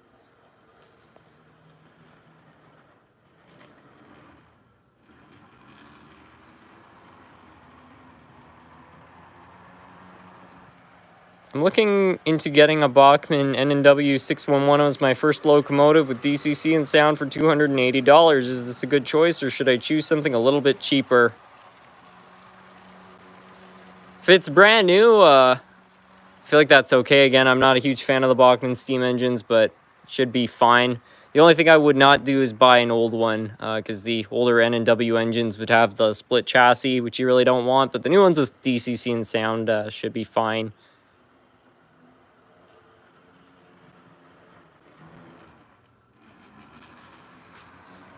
I think I need to clean my track a little bit. The engines keep shutting down over those two switches.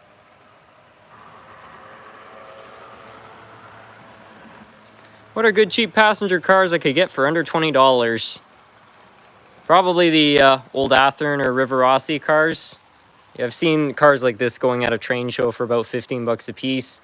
And I find the old Riverossi cars are pretty good too. They're decent detail.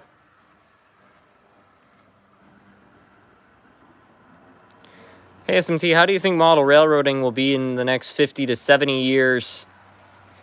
It's really hard to say. If I were to take a hunch, I think that 3D printing is pretty much gonna take over. I just don't know if this current setup we have right now with manufacturers, you know, trying to make more and more precise models and then charging people through the nose is just gonna last. Like, I don't know. I don't know how much in terms of raising prices the market's just gonna handle. And my concern is that it's gonna deter newcomers from getting into the hobby. So I think 3D printing might be the kind of out for that. People might actually get into making their own models, just like model railroading started. But it's gonna be really unique to see. I don't think the hobby's going away. There's a lot of people that say the hobby's dying, I don't think that that's true, because, you know, the world has lots of trains in it, and where there's something, people are going to have interest in it. There's lots of people out there who have interest in trains, and I think as so long as there's interest in trains, there's a market for model railroading. But I do think that a lot of the companies out there right now are looking at it from a very short-term standpoint. They're like, how much can we squeeze out of this market, not, you know, how do we make something that's going to be welcoming to people getting into the hobby? I never imagined you to be able to control a model train with a cell phone years ago. Well, the technology, especially in terms of DCC, has come leaps and bounds. I mean, one of the model train clubs I'm part of was one of the first adopters of DCC, and that was in like 1996 or something, long before there was sound and all these other features. So it's amazing now you can get engines with sound, smoke, all these different features. Like, it's quite impressive, but you know, the prices have kind of followed that. Unless you can make a metal frame for a model train and build a small motor, model railroading will be around for years. That's just it. I think that there's always going to be some form of interest in it.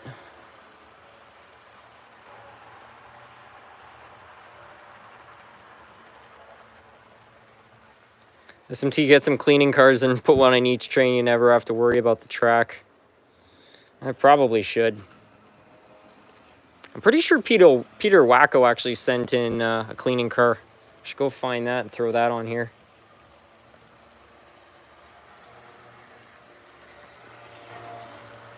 Hey SMT, I've never heard of voltage spikes being a problem for a ZW. They are a true auto transformer AC sine wave. The risk would be current protection. They make inline fuses for modern locomotives. Huh. Well, maybe that's all I need to do. I don't know.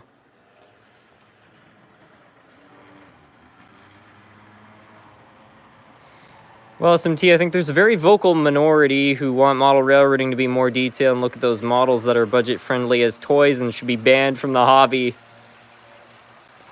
Yeah, it's definitely true. I mean, like, I don't have, like, a lot of people, there are two groups. You got the people who collect the Tyco stuff, and they hate on the Rivet counters and say, oh, they're a bunch of snobs. I've met tons of people who are Rivet counters and they're not snobs. They just like to buy the best of the best, and I respect that. If you want to buy the most precise things ever, that's, you know, it's their money, their choice. I have no problem with that.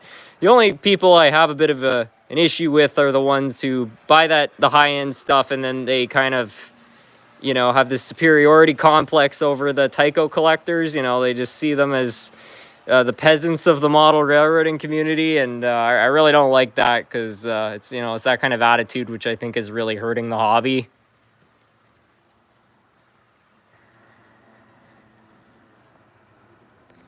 But budget 3D printing stuff, you can 3D print all the parts and make it high-end. That's very true.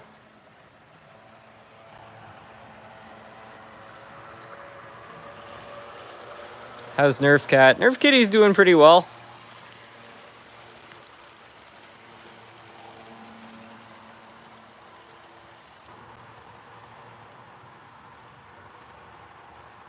I just want something reliable. The details and features and all. The details and features are great and all, but it's not an end-all be-all with me. Yeah, I'm kind of in the same boat. I mean, that's why I really like the old Atherns. I find that they're pretty cheap to buy and they're quite reliable. And I think Walthers is doing a pretty good job too with their GP15s. I've bought a whole bunch of those and I haven't had any problems with them. I find they have enough detail where you can run them at a club and no one's going to bat an eye. But they're also budget-friendly enough that they're not going to break the bank.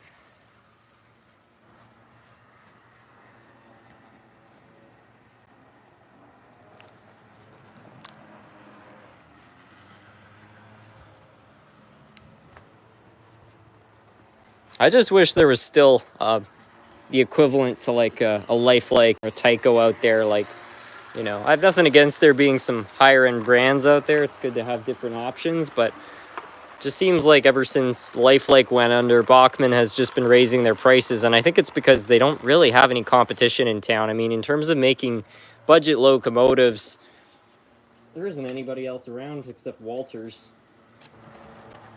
And Walthers makes cheaper engines, but they don't make cheaper starter sets, which is kind of funny.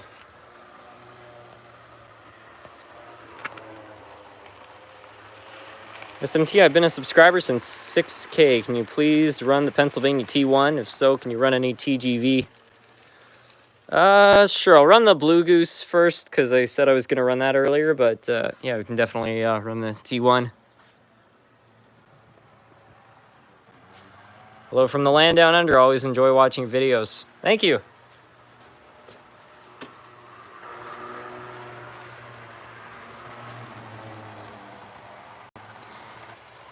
I'm somewhere in the middle between a minimalist and a Rivet counter. I don't really care too much about being prototypical or looking absolutely perfect. I just want one that looks pleasing to me. Well, that's yeah, totally fair. Like, I can see the argument, you know, a model of something is supposed to be kind of accurate, but it's really hard to tell where you're supposed to draw the line. Like, you know, does this count as a model or not? It's modeled after a real type of locomotive, but this specific paint scheme never existed on this type of locomotive. So is it actually modeled after anything? I don't know. And, you know, this is not exactly realistic either, so it's hard to tell.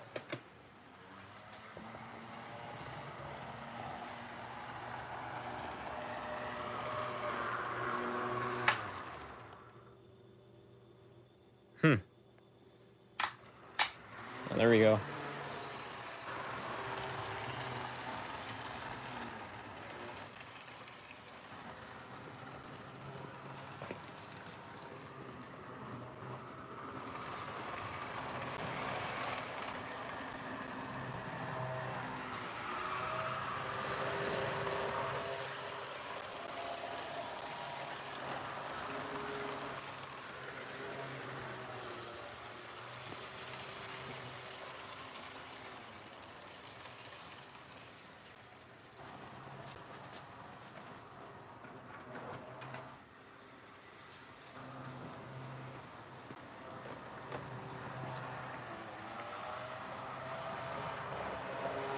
Model what you like as long as it makes you happy.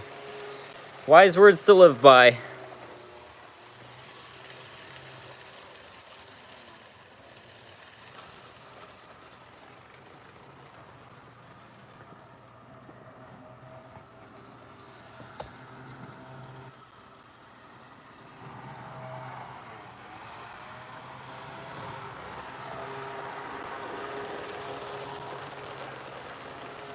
Walthers has come a long way since William K. Walthers started with wood and metal craftsman kits in 1932. Well, Walthers is kind of interesting too, because not only are they a manufacturer, but they're also a dealer.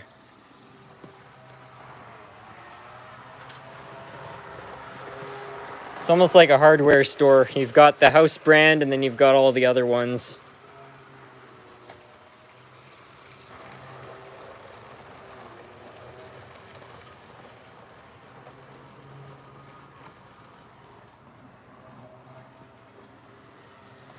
All right, let's hope the Blue Goose starts this thing. Was having some issues in the last live stream, so I don't know how well it's gonna work. Yeah, okay.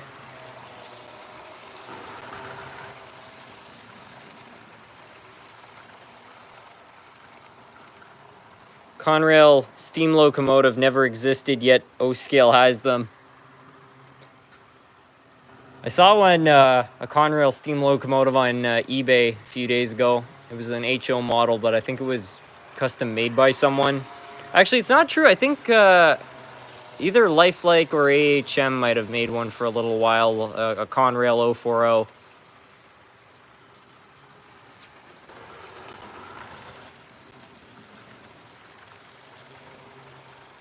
been a model railroader for 55 years, and it's refreshing to see a young person dedicated to the hobby. Well, I'm certainly not the only one. I went to a train show in Prescott, and it was amazing how many people my age and younger were at that show, buying trains and stuff. So it's great to see, you know, there's people still getting into the hobby, because I know quite a few people my age who are in the hobby, but there are, I wasn't as sure if there were people younger than me getting into the hobby, and there was a lot there, so definitely a good sign for the future.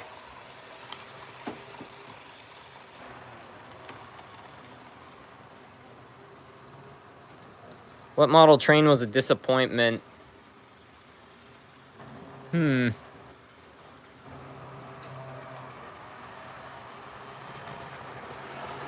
not one that really stands out in my head. Yeah, I'm not sure. I'd have to think about that one for a while.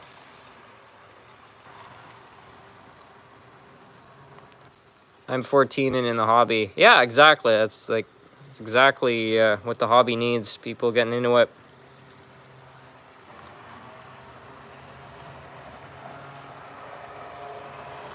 That's what I love about Tyco. They were not afraid to let their hair down. They look at the lighter side of the hobby, crazy over-the-top paint schemes. Yeah, Bachmann, Lifelike, all the other manufacturers, they never kind of went to the same extent Tyco did.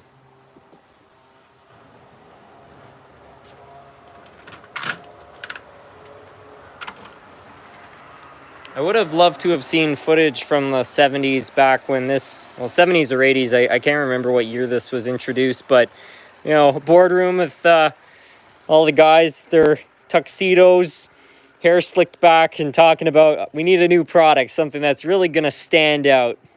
I present to you the Golden Eagle. Like, there's never been another HO scale product ever made that is ridiculous as this, but I love it. It's so cool. Look at that.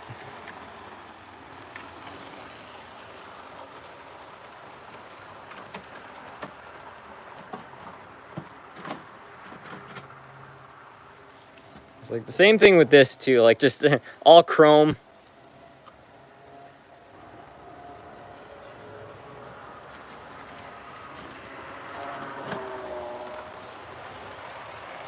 Be really interesting to see if there was another universe where Tyco succeeded and we're in a brand that were phased out. What they would have come out with. Like, you gotta wonder if they would have had other locomotives. They'd probably be making something nicer than the Shrek Christmas special. The Golden Eagles was created in the 80s before the Silver Streak.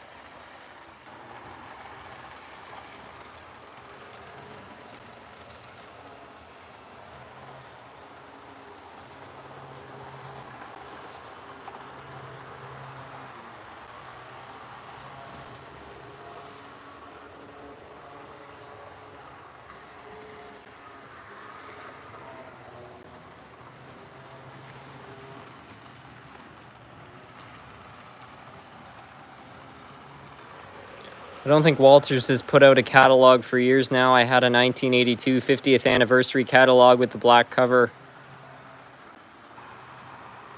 Yeah, I don't know when the last one was. It might have been 2009. That's the last one I can think of.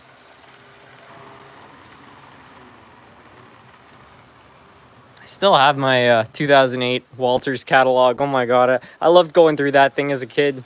I think I might have it down here.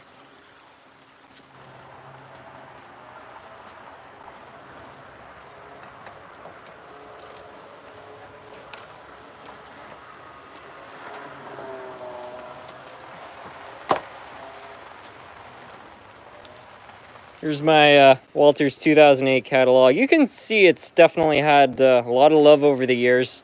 What I used to do is I'd take a great big thing of sticky notes, and whenever I found a model that I liked, I would put a note there, that way I could come back to it. I don't know which one in here I was interested in. Probably the big boy. Oh, no, I remember. Okay, I cataloged this because I found my own locomotive in here.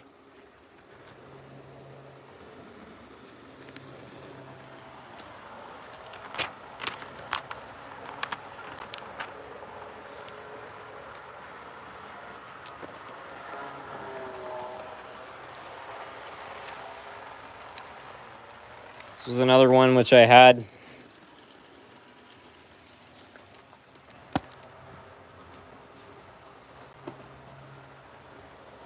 Yeah, I used to just spend hours just going through that, looking through all the different things they had for sale at the time. It's amazing, too, just how cheap stuff was back then. Like, I don't know, let me see. I think I had a page which had some starter sets on it.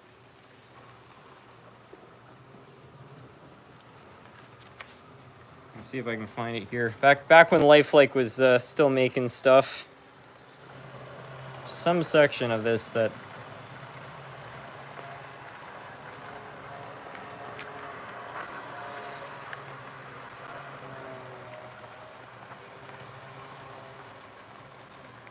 I still do DC.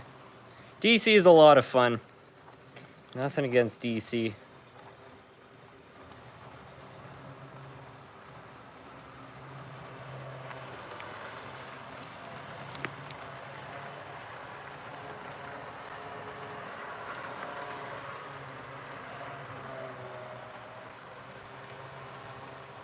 Yeah, here we go.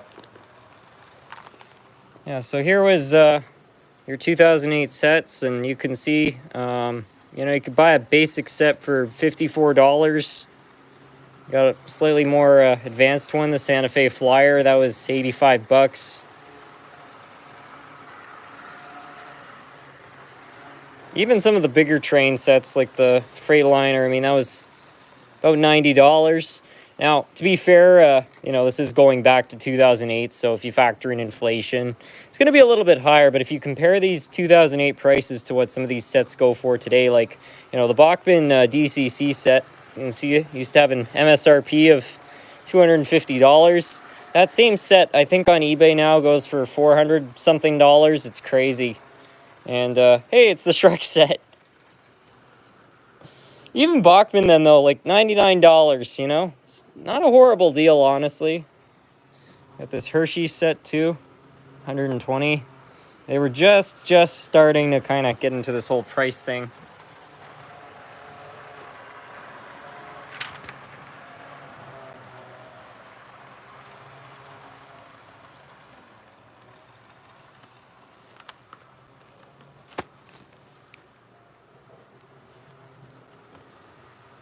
That's a gem, not gonna lie. The catalog.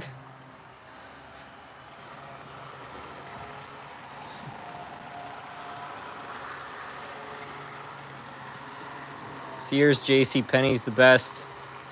That's what my dad used to do every Christmas. Go through the Sears catalog. That's how he got a whole bunch of his model trains.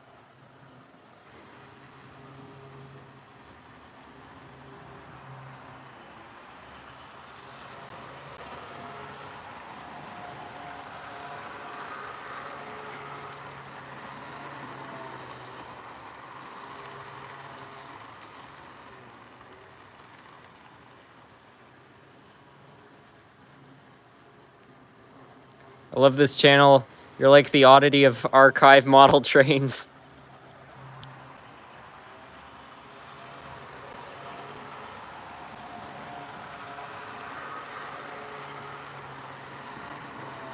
I remember the 2003 Sears catalog with the Lifelike Santa Fe Flyer.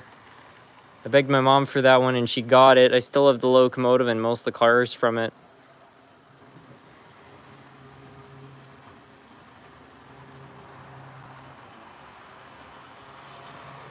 Yeah, I don't know. It's harder to find model trains at mainstream shops. I remember sometime, I think it was around 2008, me and my family were at Walmart and they had a whole bunch of Bachmann train sets. I guess they didn't sell well or something, but they were selling them for half off. They were regular $50, selling for $25 a piece. We bought the entire section. I think they had three different sets left of the $25 ones, so we bought all 3 sets, and we ended up giving those away as like birthday gifts when they come around. So my buddy Casey got one of my friends Andy got one. I had a friend at the time named Flynn, he ended up getting one. So, but it's amazing they were that affordable. Like a $25 train set, pretty good.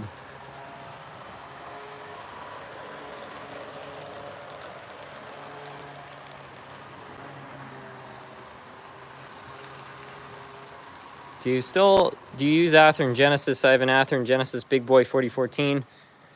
I've got an Athearn Genesis Mikado steam engine, and an Athearn Genesis Canadian Pacific AC 4400. I've got a few. It's not the most common brand in my collection, but in terms of old Athearns, they're everywhere.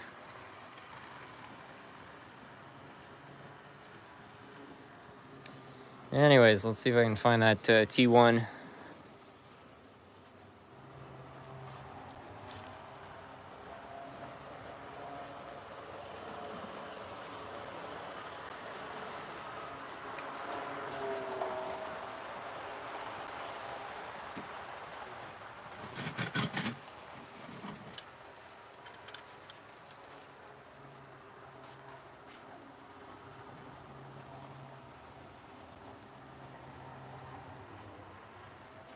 I'm waiting for a YouTube channel featuring an HO scale streetcar layout.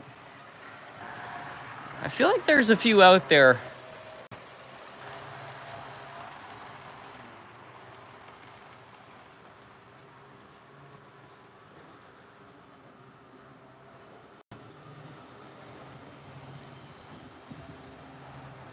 What would be really cool is if somebody did a layout based off a train museum.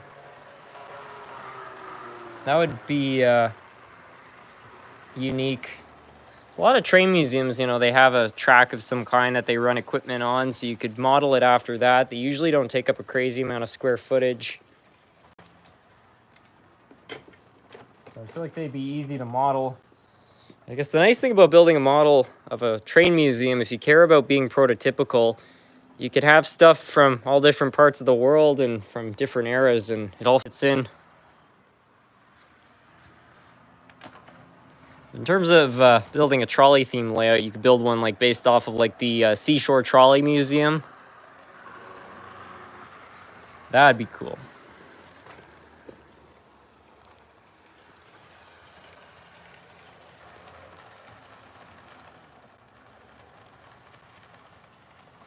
Do you have any tips on building an HO scale layout? The first thing I would do is create a list and try to figure out what it is you kind of want to get out of your layout.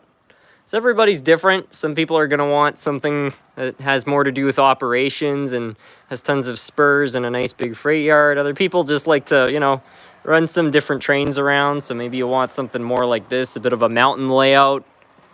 So yeah, get some inspiration, you know, get some old model railroading magazines, check out other people's layouts online, look at pictures and stuff, get some inspiration, make a list of what you want, and then, yeah, just start putting it together.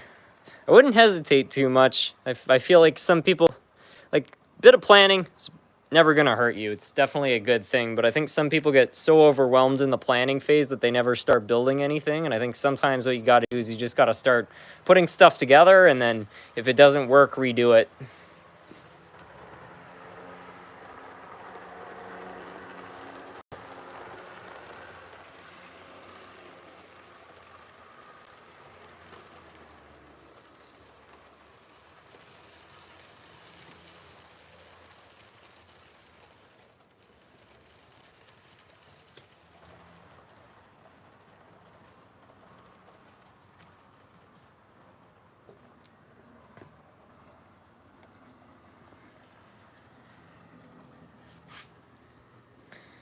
I definitely got overwhelmed in the planning phase. Half my layout isn't even what I planned. Well, that's the thing too, like, I did a video series last year on building a layout, and like if you look at the original track plan for that layout, you can definitely see similarities in to what I created, but there was a lot along the way, you know. You put something together and it ends up just kind of turning out different than you expect, and you make changes along the way, and that's totally okay, you know. I'm way happier with the product that was, you know, completed than what I started with.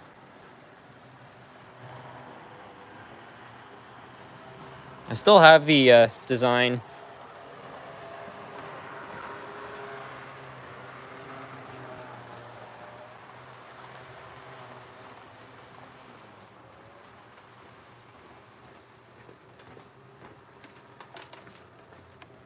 It's a little bit rough because it kind of fell on the floor and it's covered in dust and stuff, but I mean, this was the plan for the original layout, and a lot changed. Like, first of all, when I started designing this layout, the original design was just going to be a loop like this with another loop on the inside. It wasn't really as exciting as I thought it could be, so what I ended up doing was, okay, let's overlap them, which is a really old design. You see some layouts where they kind of overlap themselves, so I added that on. It's like, okay, it's a bit more interesting.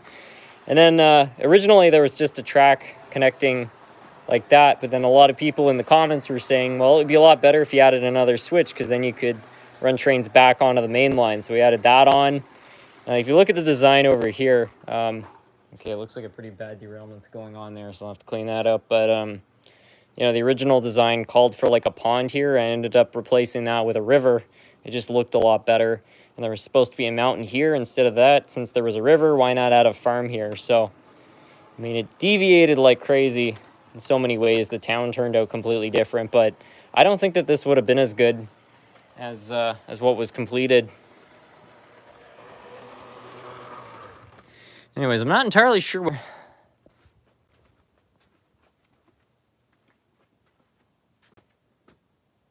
This is weird.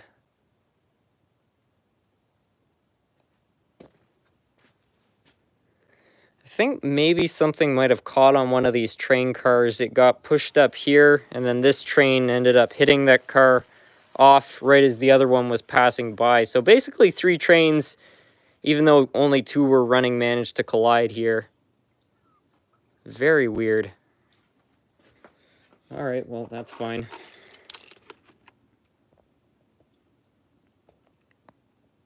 I remember the film Silver Streak used Canadian Pacific locomotives. I believe that they were donated from Canadian Pacific for the movie.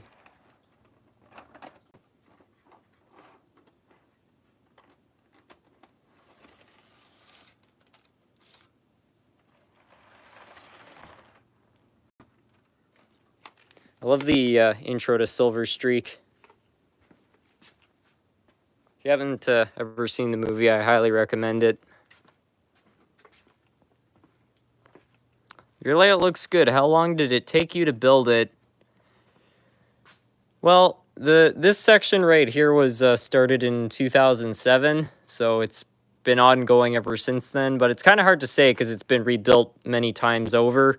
I can tell you with confidence after building the last layout for the Friend there, a 4x8, it's definitely possible to build a layout in under a year, but this one's been going on for over 15.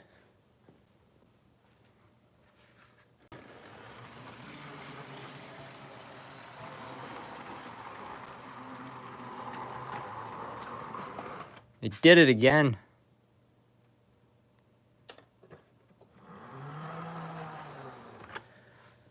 I'm kind of stumped because I'm pretty sure the first time this locomotive went through here, it did not hit those cars. So I don't understand why it was able to clear them before, but now it's running into them.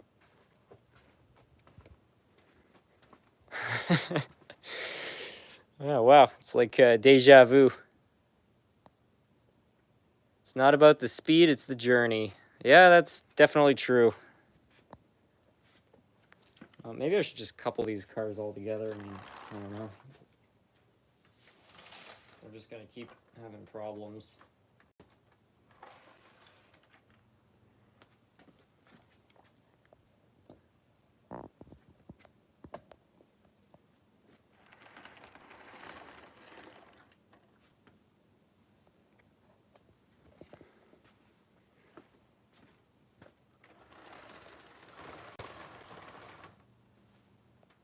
Could it be a switch? I don't think so. Unless that engine, maybe this is derailed. Yeah, the T1 is sitting at a weird angle on the track, so something caused it to shift and then it hit the cars, and then that's why that happened.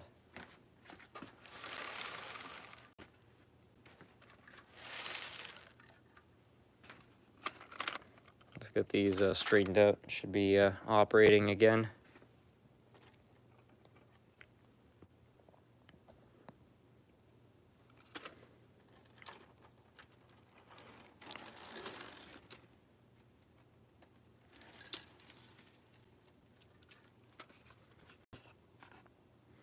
Yeah, Norfolk Southern, what's your function?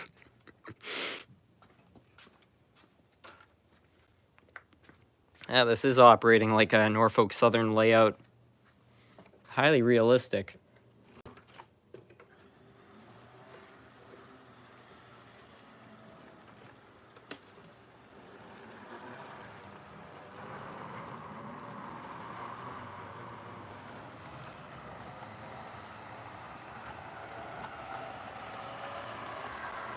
The only truism about model railroads is that they're never really finished.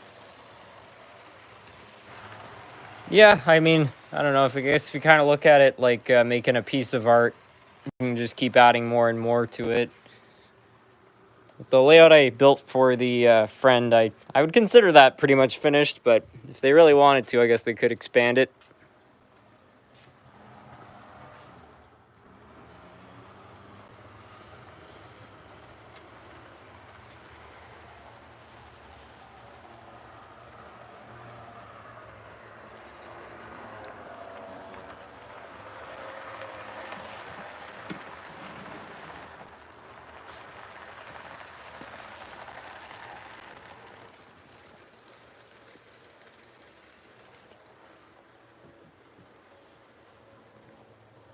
It's like doing a project car and still not finished like a train layout.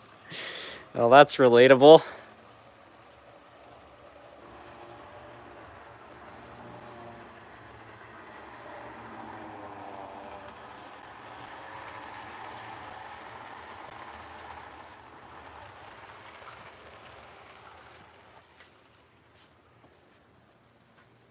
Can you run the S-Class 301? Also, what's that large house I keep seeing wrapped up in plastic? Oh, this is just a dollhouse that my sister had when she was younger. In terms of the 301, which one's that? I guess it's not this. Maybe it's one of these.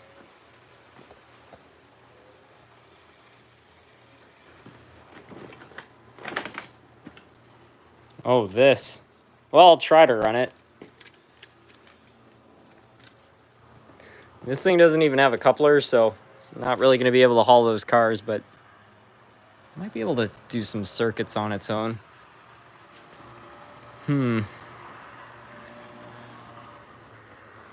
Let's take these passenger cars off the main line.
It's funny, it's like it gets good contact for a little while and then it loses it.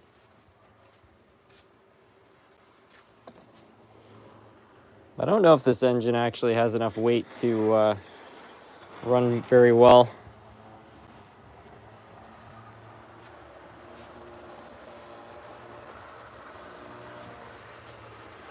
For what it's worth, this is a pretty nice layout. I gotta say, I don't think I could do better. Well, I appreciate that. I mean, it's definitely not the most realistic or perfect management of space, but it's exactly what I want. There's not, if somebody offered to have an all expenses, like delete this layout and replace it with, you know, all brand new materials and everything, I wouldn't. Like, every time I come downstairs, I really like seeing it.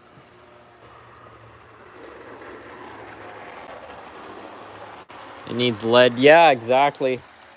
It's way too late. Oh, it's starting to power through it. Let's see. Come on. Oh, it's struggling. It's probably going to get stuck on one of these switches. Nope.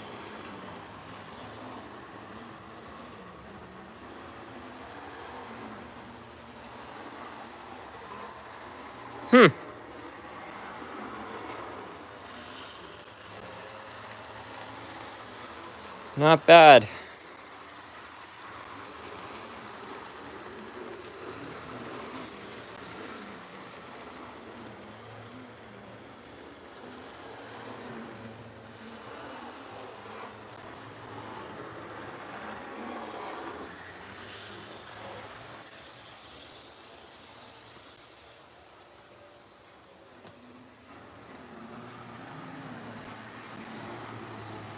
Train's cutting up like every Ultima driver on the highway.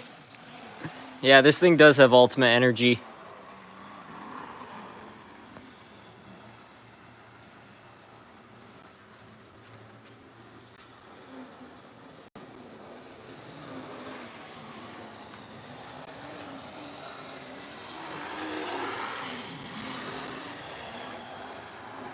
What's the hardest repair you've ever done on the channel?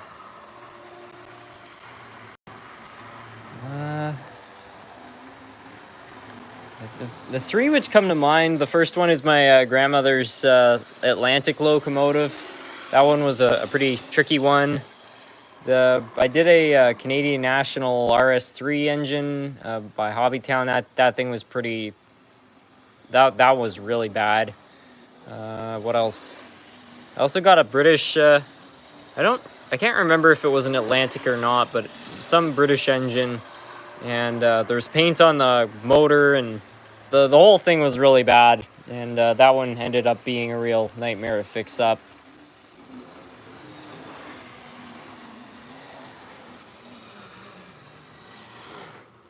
Well, I gotta say, despite just how terrible these wheels look, this engine somehow, probably on miracles, is managing to power through it. Drive's not even that warm, which is great to see too.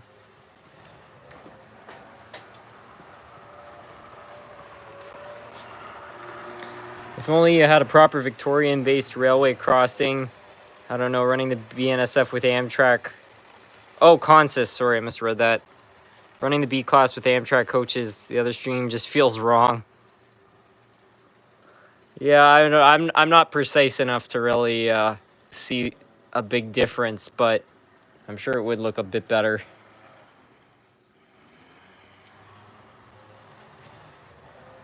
I would like to tackle that section of track, though. It's starting to drive me a little bit crazy how that thing keeps stuttering every time it reaches this spot.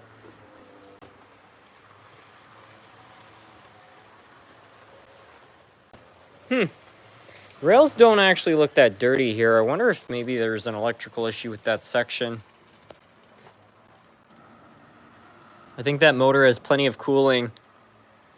Yeah, and it doesn't have any lead to haul around, so it's not going to be stressed.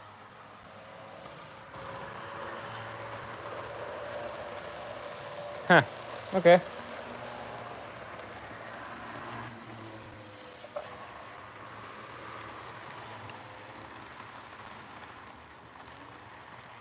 I don't think any BNSF steam locomotives exist. Kind of. I think 44, 49 in around 2001 was painted up. It was given a BNSF paint scheme for a very short time for some promotion. So BNSF kind of had a steam locomotive. I don't think they had ownership of it though, so it's sort of debatable.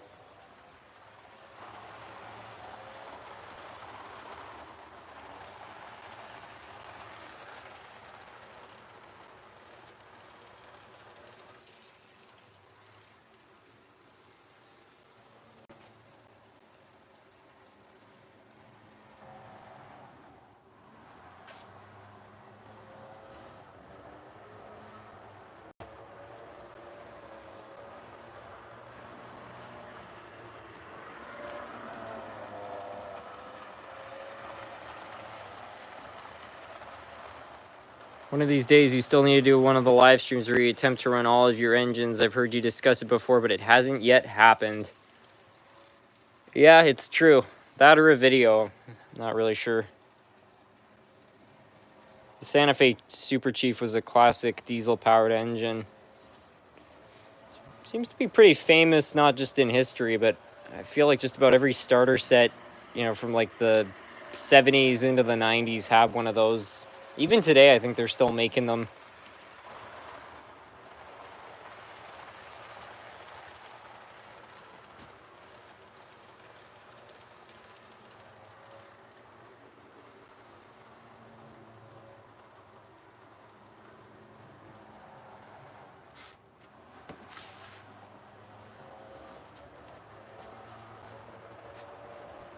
You still have your Southern Pacific Daylight steam locomotive. Yeah, I've still got that one.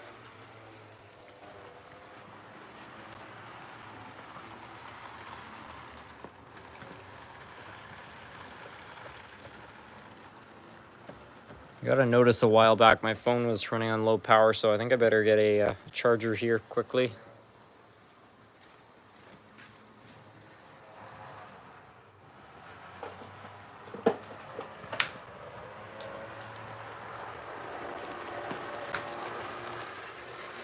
I have a Daylight too. Well, they're beautiful locomotives.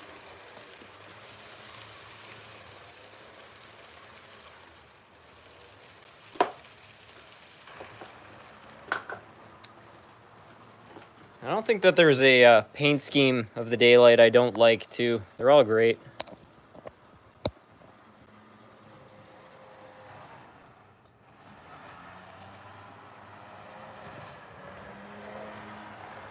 I feel like I should start running something else on the inside there.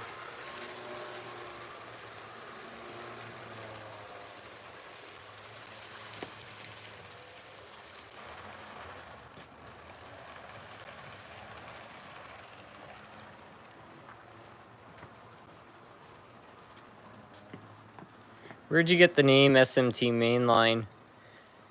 So originally the channel was called Scrumptious Model Trains, and Scrumptious was in reference to the name of the chocolate bar from Willy Wonka and the Chocolate Factory, which is one of my favorite movies. And Model Trains is pretty self-explanatory. It just seems like a bit of an odd name though. So eventually, and everybody pretty much was just saying, you know, when they refer to this channel, they just refer to it as SMT. So around the time the channel reached 1,000 subscribers, I was thinking about rebranding it a bit and SMT. And the original idea was to call it SMT Multimedia, which was kind of similar to TSG, who was watching this channel. That was a suggestion. I wasn't really sure because this channel isn't really a multimedia channel, so I was trying to think of like what else is kind of central, and Mainline came to mind. You know, it's like where the activity is. So SMT and Mainline was created.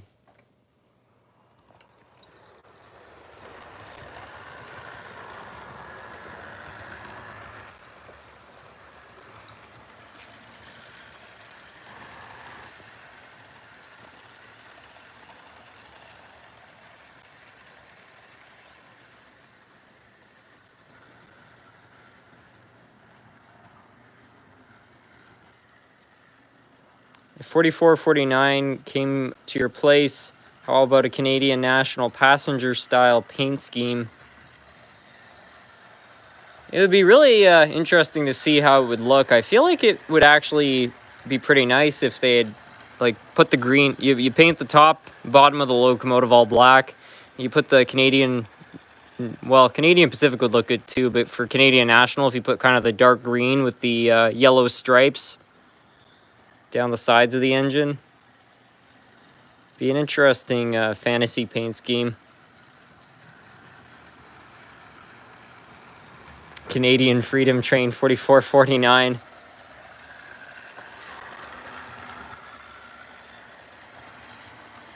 Sort of a random / fun fact, John from TSG and I both go to the same club. Oh, that's cool.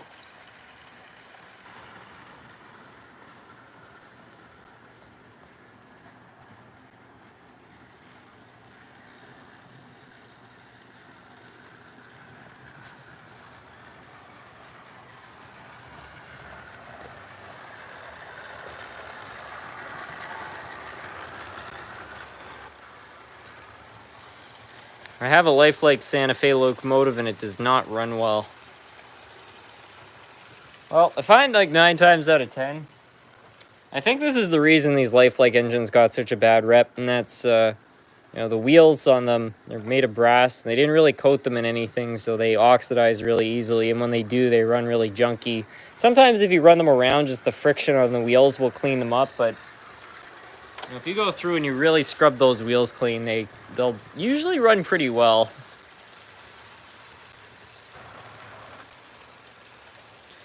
And David from DB Tech says, I actually started my channel for steam locomotives and antique radios and then model trains. The trains kind of took over. Sort of an interesting kind of turnaround story with pivoting to another topic.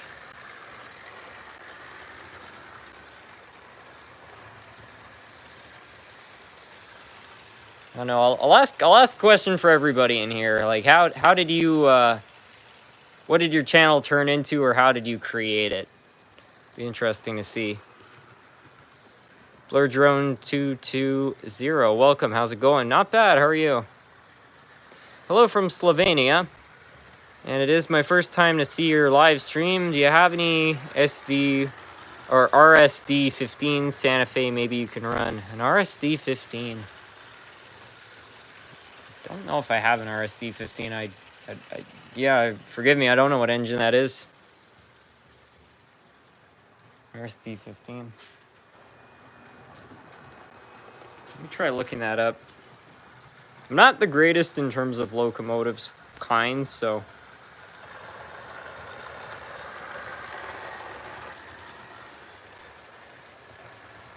RSD 15. Oh, yeah, one of those ones with the really long noses. Huh, okay. It's one that looks like that. I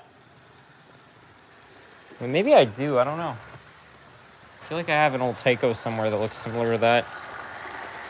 And ATDCC Colby says, my channel started years ago and I wanted to incorporate my then hobbies into the channel. It would have been cars, trains, and a bit of gaming, but it resulted only being trains and I enjoyed it. I've seen some of Colby's videos. They're pretty good. He does some repair videos kind of like I do, and quite thorough. I like them. Randall Elson says, I originally created my channel as an archive for my trains and clubs displays, but it quickly evolved into reviewing models, run sessions, and rail fanning, plus a little bit of gaming on the side.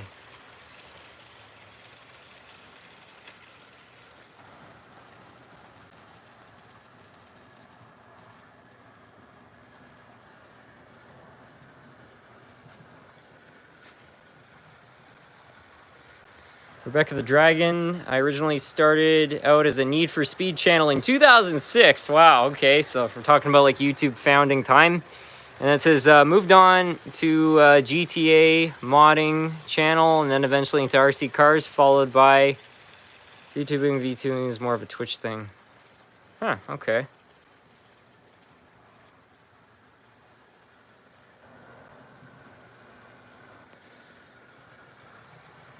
My channel focuses, and this is Bowline Rail Fan, my channel was started in November and focuses on the trains I got in a video and occasional model train videos. I also got NASCAR clips from a race I attended in Nashville last year.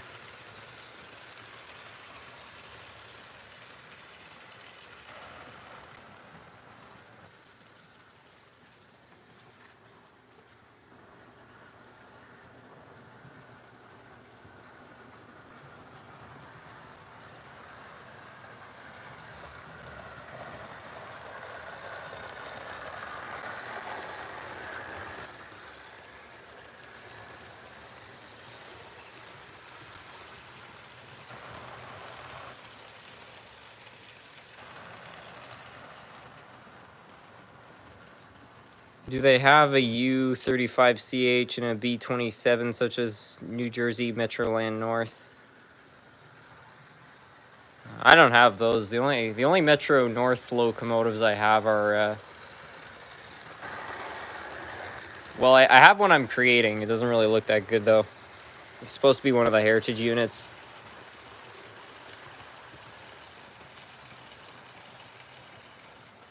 And Zario says, I made this account years ago and I haven't uploaded a single video. I just like to like and comment on videos and enjoy. I don't have any plans on uploading any time or what content I should even make. Well, it's totally okay too, if you're just happy with that.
I recently got to see an old Union Pacific L9CO come through my area. I don't remember which one it was, but it was amazing to see it either way. I feel like these days getting to see any live steam locomotive is an experience. Not a crazy amount of them around unless you live by a tourist railway or a museum.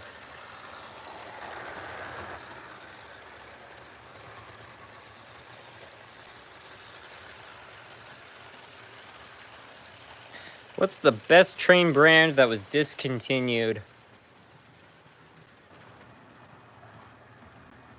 Well, I want to say the Athearn Blue Boxes, but Athearn is still around, so I don't know if that really counts as a brand, which doesn't exist. I mean, the kind, it doesn't exist anymore. For me, it would be Lifelike. There's got to be others out there.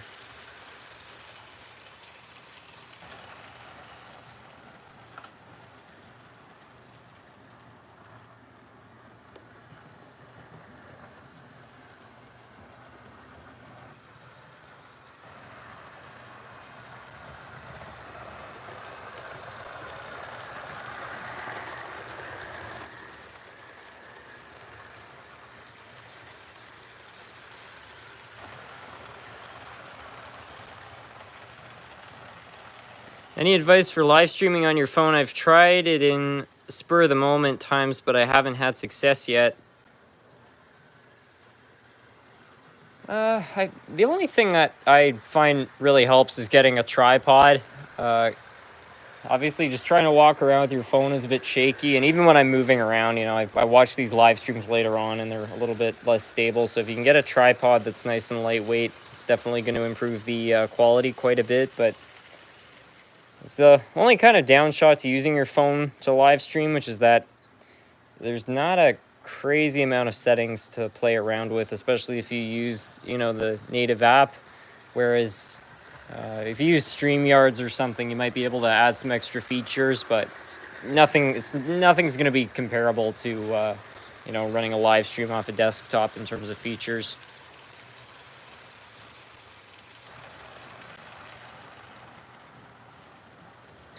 Have you ever been to TVRM? I drove past there working on steam locomotives and on the way to school. I don't think I have. I don't remember hearing about that. Best brand that no longer exists, maybe Overland models. I wasn't aware Overland was defunct. That'd be a pretty good example. I don't have much in the way of stuff from Overland, but they are beautiful.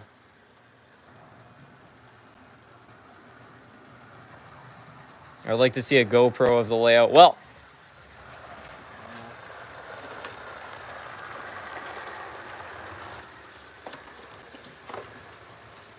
yeah, I don't have it with me, but I bought a wireless camera, which I'm going to be... There's going to be a whole video where there's going to be a tour of the layout. It's going to be way different than anything that's ever been seen on the channel before.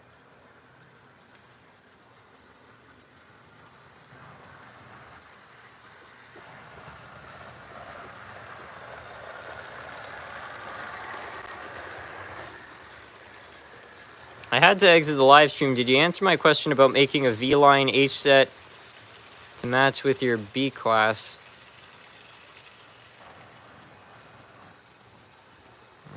I don't know what an H-set is. H-set. I don't know. I saw somebody recently comment something about taking 2 F units and making a B class out of that. Certainly not impossible. Blur Drone, sorry I messed up the comment. The TVRM is the Tennessee Valley Railroad. And they have a 4501 and 630 up and running. Very cool. 100-year-old steamers.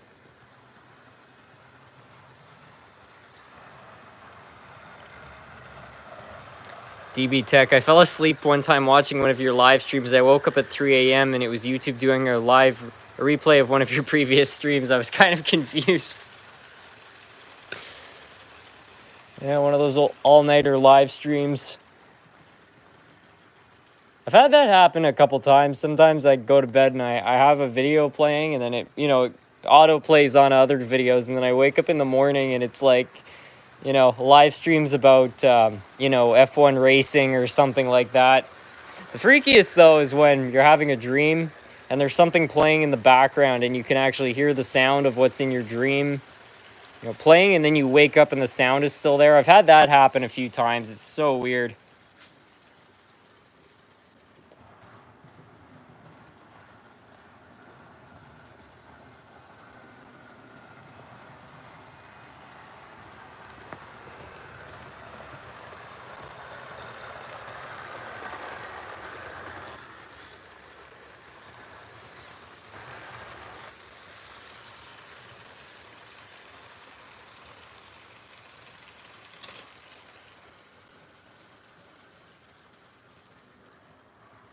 It sounded like something bumped into something else over there. I wonder if I should go check on that. I got a small request. Can you couple up your NR class with any American Dash 9? Yeah.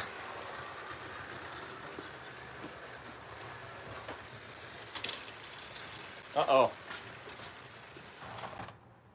Okay, I was not imagining things. I guess a couple of those cars derailed, but they disconnected from the train.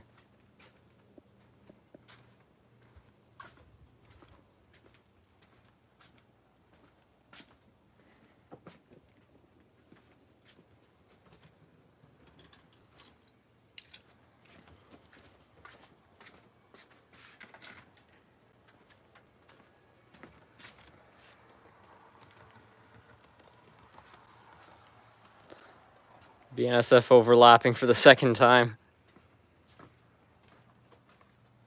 Timmerman765, welcome. Timmerman has been a member for long enough. They've now got the distinctive Dodge Ram emoji beside their channel name. So that's cool. It's first time I think I've seen a username with that icon.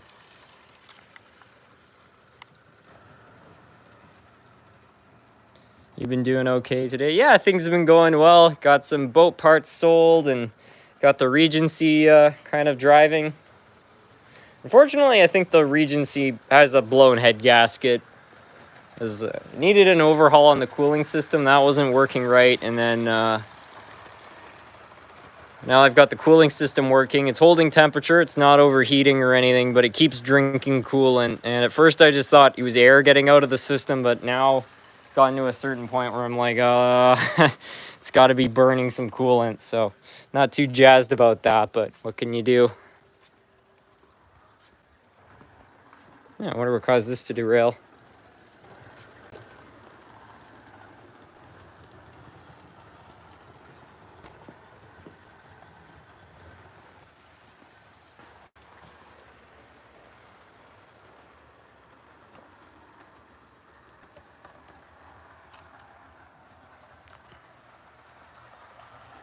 As long as the coolant isn't in the oil. I checked that, I checked the oil, and there's no signs of it being milky, so that's a good sign. It's got good oil pressure too. Originally that car didn't have an oil gauge, so I've now installed a temp gauge and an oil pressure gauge, so I don't have to rely on the idiot lights, which is a huge relief because every time I was driving I'd just be worried. You've got a leak somewhere, probably the heater core. I guess it could be, although there's no fogging up inside the car, and I don't smell coolant inside.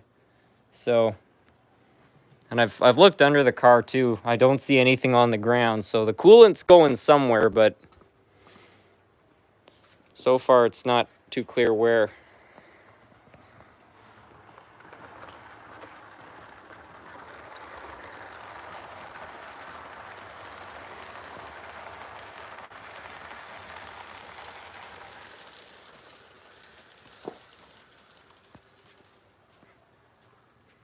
What's the best trolley? You know what? It's one of the few things I think Bachmann does really well. Bachmann makes these trolleys. They cost like 30 bucks. They've got interior lighting. And since they don't have to haul anything, the quality of the drive doesn't matter. So, yeah, like the Bachmann Brill trolleys, I actually like those. Borrow a pressure tester. Best way to test for coolant leaks. Yeah, I think I'll probably have to. I did a compression test on that engine a year ago, but that was before it had a bit of an overheating episode, so I should probably check that again too, see if it's even. It's running the best it has, ironically. I mean, if it's burning coolant, that's no good, but it starts on like the first crank. It doesn't dial over a couple times. Like, you give it 2 pumps and it's ready to go. So, you know, at least in terms of ignition timing and, you know, the carburetor tuning, it's running pretty well. But, yeah, I need to get to the bottom of what's going on with that coolant. It's kind of like one of those games with the mole, you know, whack-a-mole. It's like I fix one problem and then another pops up. But, I don't know. I'm kind of wondering if I should bother... I'm not sure if I should spend the money to get the head gasket redone, because if I do that, the engine's probably going to need to get pulled, and I don't have the equipment to do that, so I'd probably have to pay someone to, and that would be, I imagine, a few grand. And an engine which is not in very good shape. So I'm kind of wondering if they pull the engine, if I should just... I don't know, replace the engine with a 350 or something like that. It's in good shape. You have any restaurants on your layout? I've got a few. Got an old, like a 50s style diner. Got a KFC. Over there is a Waffle House. Trying to think if there's any others. I think that's it.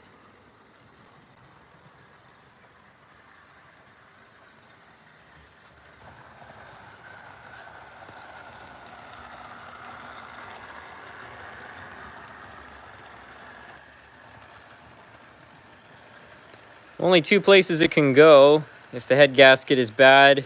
out the exhaust or in the oil? How much coolant are you losing? Quite a bit, I would say. Maybe like I don't know. I've taken out for 2 like 10-minute drives, and in that time, it's probably lost about a liter of coolant, which is, if you use metric terms, it's about a half a milk carton of coolant each time it's gone out. So I don't know. It seems like a lot to me. But the exhaust, it looks a bit white, so it could be burning coolant. But the other thing too is that it has one of those automatic chokes. The exhaust doesn't smell sweet. It smells a little more like gasoline. So I don't know if it's smoking because it's got a rich fuel mixture when it first fires up. Because once the engine gets warmed up, it quits smoking. So I don't know. I don't know what's going on with it.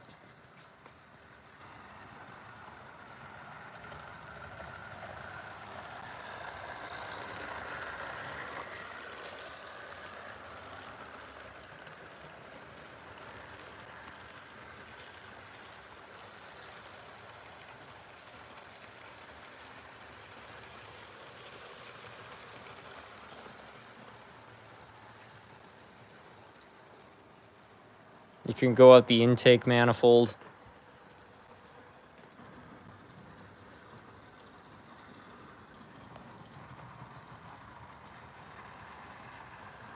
Not enough air in the carburetor.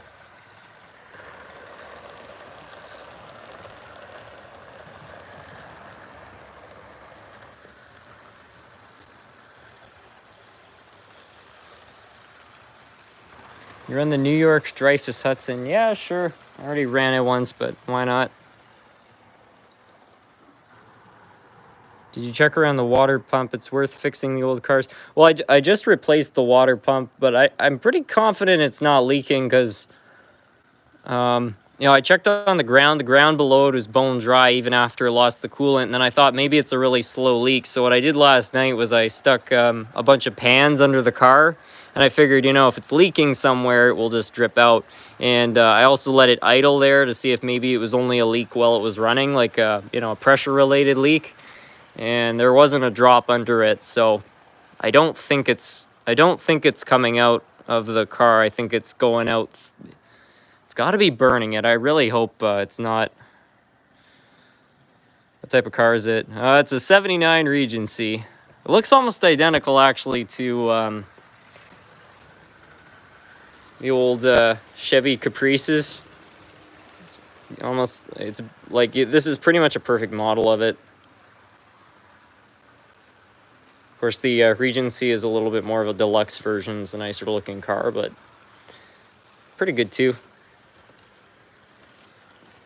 Timmerman, it'd be really cool if you went to the TVRM, the Southern 4501 6 run, and got to ride in the cab and blow the whistle. Here's 5. Oh, thank you so much, Timmerman.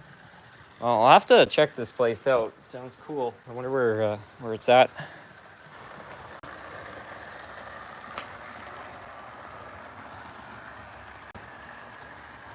Look at these 2 engines to all those cars ran first.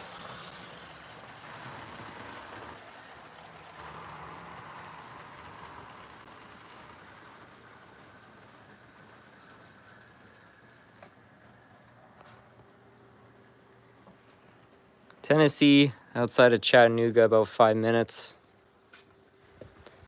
Tennessee. I wonder how many hours of drive that would be. I think I'd have to fly in. At least it's not a BMW. Well, I actually quite like BMWs. The new ones kind of suck, but the older Beamers I think are pretty nice looking cars.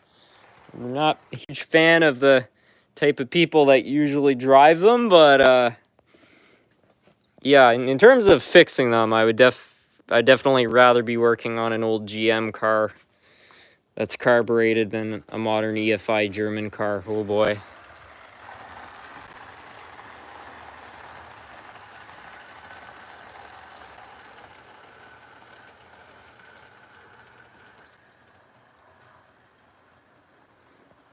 Would you add a Walmart to the layout for your people? Well, I don't think I have space for one.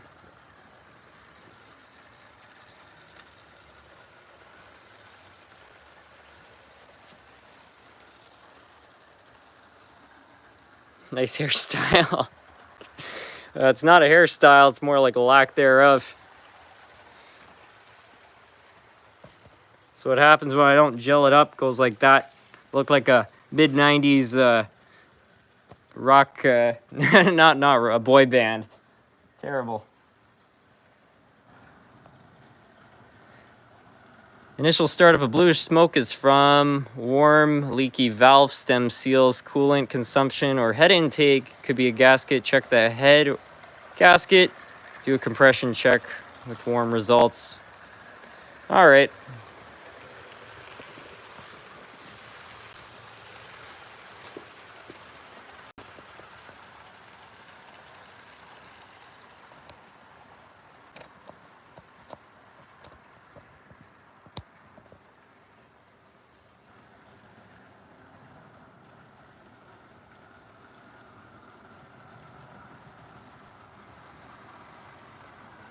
Anime character.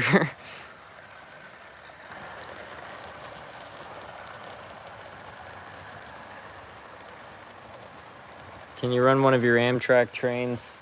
I'll put the Dreyfus on, but yeah, I can definitely throw an Amtrak engine on here.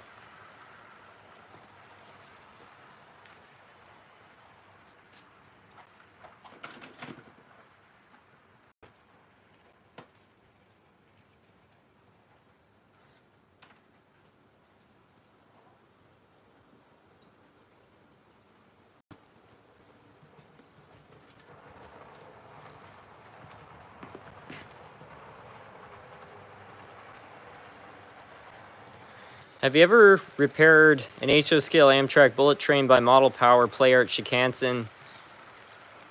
I never have. I know what you're talking about. I've seen some of those before, but I've never owned one before. It's definitely an engine I'd like to open up. I have a couple other Play Art engines, which they're not horrible to work on. They never really ran that well, though. White smoke, water, and exhaust aluminum seals look like silver glitter comes out. Small tubes, roll, nickels the thermostat out. Dump that stuff in the radiator. It used to work.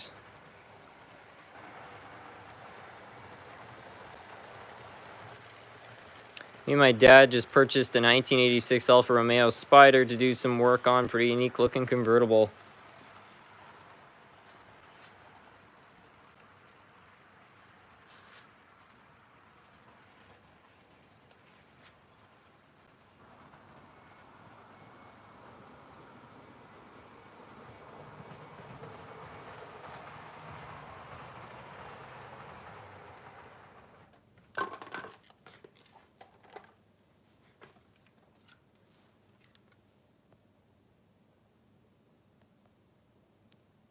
Not gonna lie, the NR class of the Amtrak cars reminds me of the Journey Beyond trains, the Overland Indian Pacific and GAN Great Southern.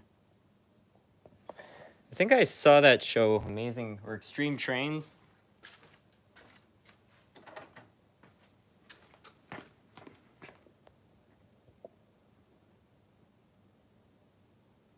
Where did you get the big railroad crossing in the background? That was a gift from my grandparents. I think it was like 2013 or something like that. And anyway, they gave me two options. They said, either for your birthday, we can take you on a trip to Merrickville, or we found out our, like, I don't know, somebody in the area was selling these crossing lights. So it was one or the other. And I was like, well, the crossing lights look pretty good. So I just thought I was getting the two lamps. But what I didn't know is that they bought them and then they ended up putting up this post in the crossing, and they hand painted all those letters on and stuff. So when they showed up with the lights, they came in with the whole signal, and I was beside myself. I mean, what a cool piece. So it's nice having it down here. A lot of people have asked if this is real, and the lights are real, but it's definitely a pretty authentic looking replicate. Some of the older style crossings.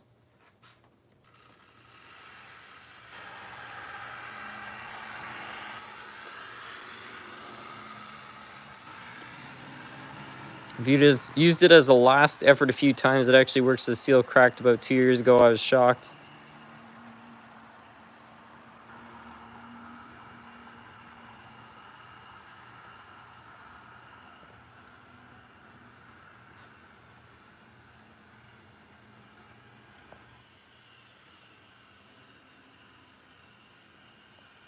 Have you thought about working on a railroad like CN or BNSF or any kind of railroad?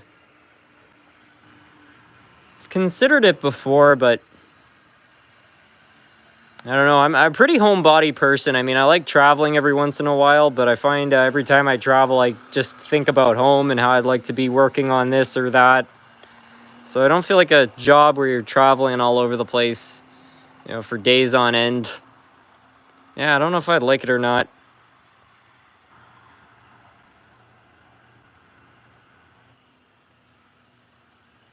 He's competing with Scott Rails. Who's competing with Scott Rails?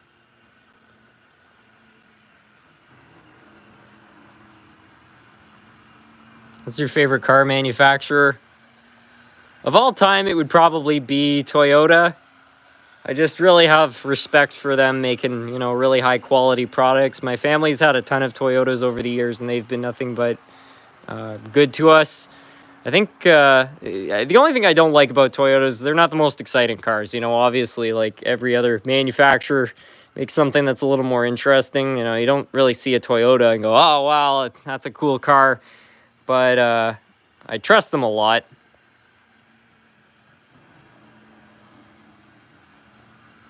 It's crazy. We used to have a Highlander, and my family, I think we had that thing for 12 years, but I think quarter million miles on it or something like that. Crazy high mileage. It was still running great. And then we gifted it to my grandmother, who ended up driving it for another few years. But then she sold it to somebody locally, and so I still see that car on the road, and that's a 2006. I still see it all over the place. It's still running. I've always joked with my family that if ever there was an apocalypse and I needed a vehicle to get around, I know which car I'm going to try to get. My 2006 Highlander has 245 on and still going. Those things are, they're so tough.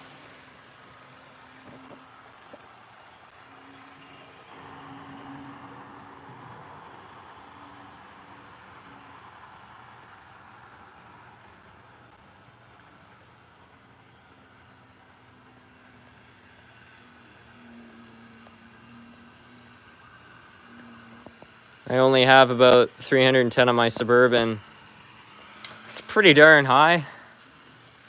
I don't know. Toyota's my favorite manufacturer, but I've got a lot of car brands I'm a fan of. I like the GM products. I like the Chevys. I like well, obviously Oldsmobile. I own one, but yeah, Fords are okay. There were some Fords. I like the Ford Fusion. Some of the older Fords, like the Victoria, I like that.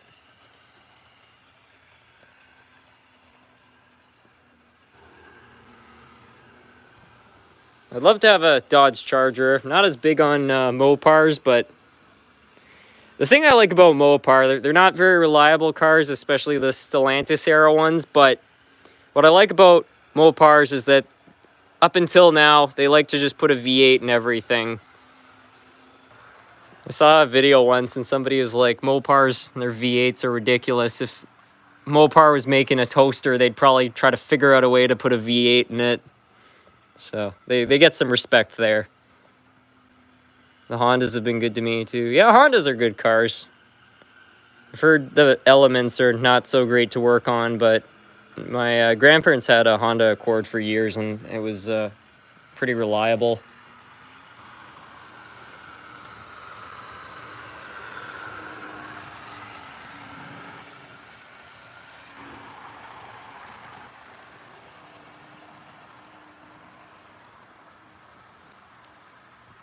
If you can't afford Dodge, a Chev.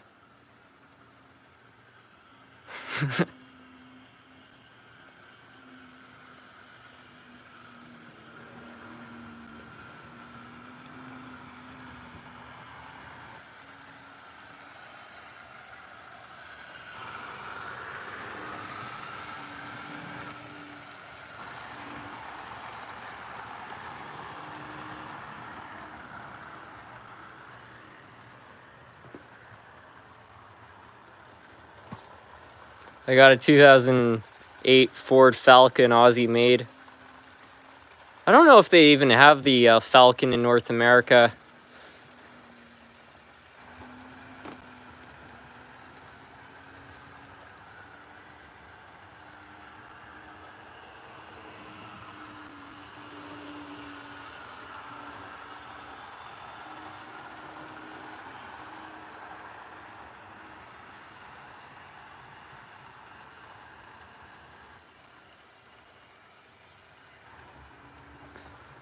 Timmerman says, hey Harrison, there's a video on my channel where I went to Armory MS and went to Frisco Park where 482 Frisco 1229 and the sister to the 1522 did an excursion but have since retired.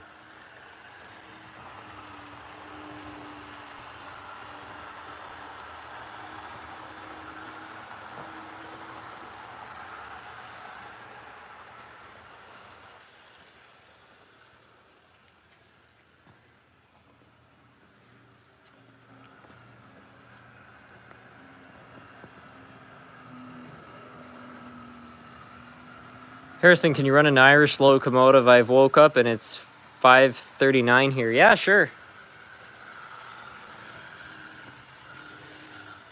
See if I can find the Irish engine. I can't remember where I put that into storage last. I had it out on the layout in previous live stream. I don't know, is it still on that hill? No, apparently not. Okay, well, let's see if I can find it here.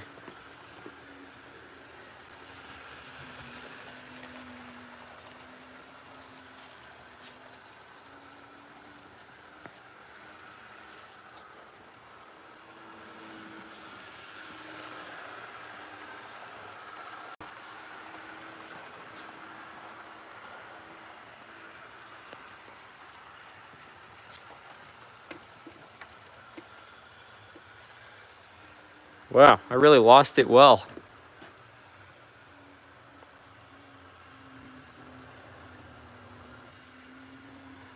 I don't know. I think that engine might have been having problems in the last live stream, so maybe I put it into storage, another repair station somewhere.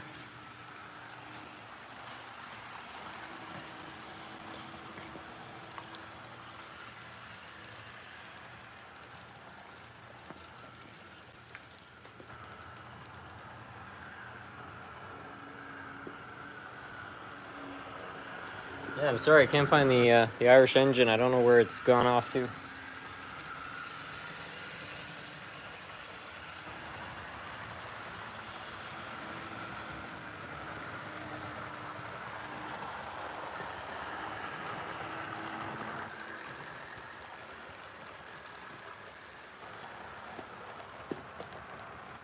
Question, does your car have a water control valve on the water hose going to the heater core? I don't think it does, no.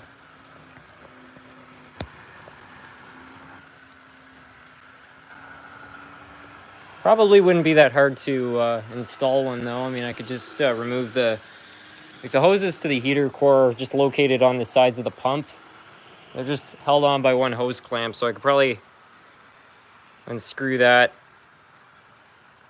Or I could probably just cut the hose right in the middle, like make sure I drain out some of the coolant first, make sure it's not hot. Just cut the hose right in the middle and then add the valve on there. Put a hose clamp on either side.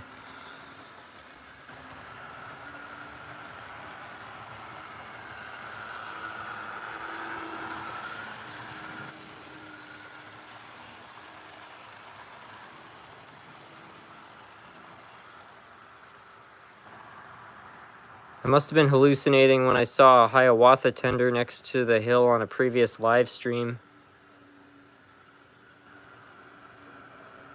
Next to the hill. I don't know. Hey SMT, what are your first impressions of scale trains, Fox Valley, steam locomotive, N and J class? I haven't worked with their N and J class. I'm pretty happy with the Fox Valley Hiawatha. The only problem I've had with it is the wires that go to the tender. They're kind of messy. I find they sometimes end up making the tender turn in funny ways, but other than that, it's been a perfectly reliable locomotive, so I feel like their N&J locomotive would probably be just as good.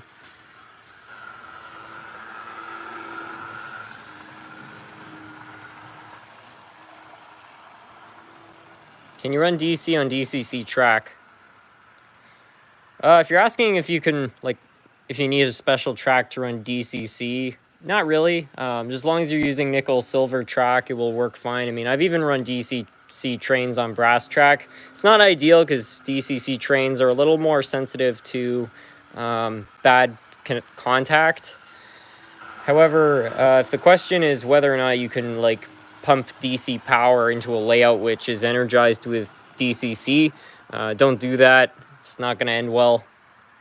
You can't mix the two. Like, whenever I'm running DCC on this layout, I have a switch, so it's completely separate.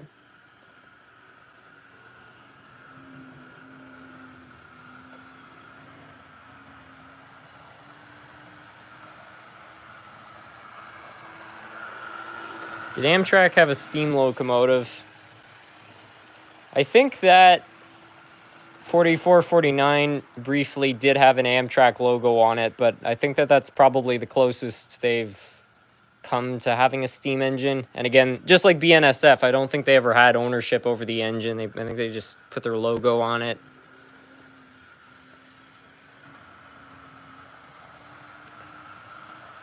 Beautiful layout. It needs a Walmart with a big parking lot.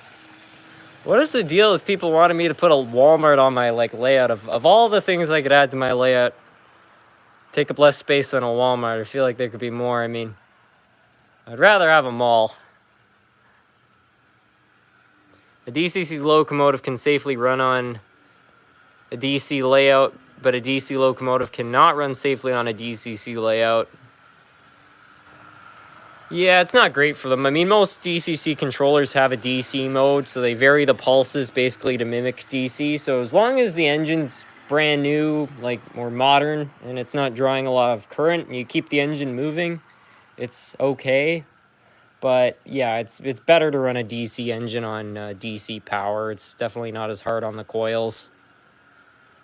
To tell you the truth, like, for many years, I didn't know that. I didn't know you weren't supposed to run DC or DC engines on DCC, and I, for years, ran engines on my Bachmann Easy command system.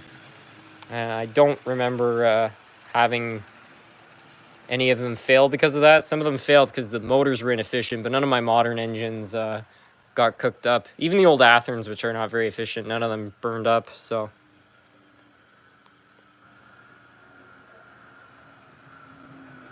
You'd have to double the size of your layout for a Walmart. Yeah, I'd imagine so, even for a small one.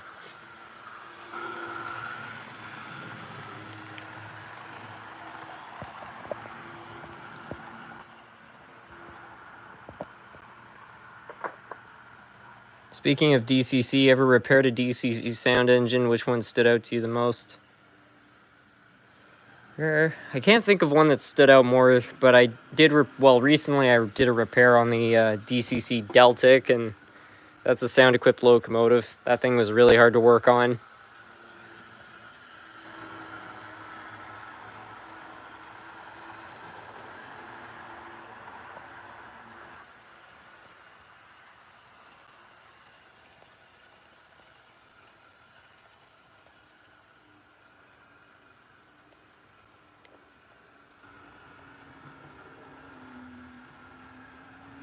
You should add a Walmart with a complimentary police arrest going on in the parking lot.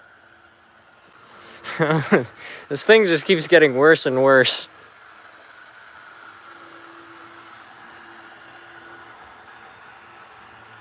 Make them put a Walmart sign on the Hershey factory.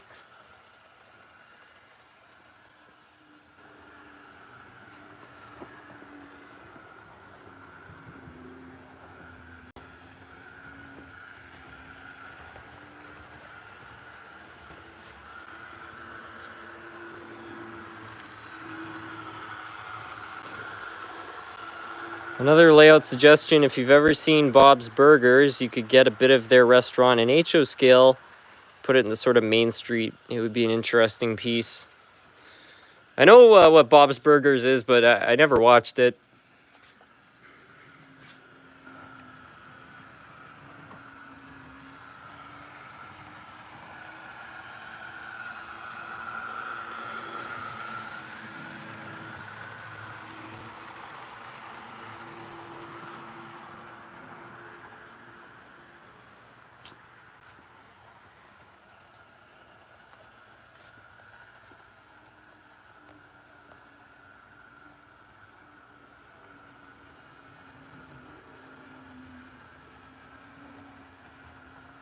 Why do you have two lamps on your control table?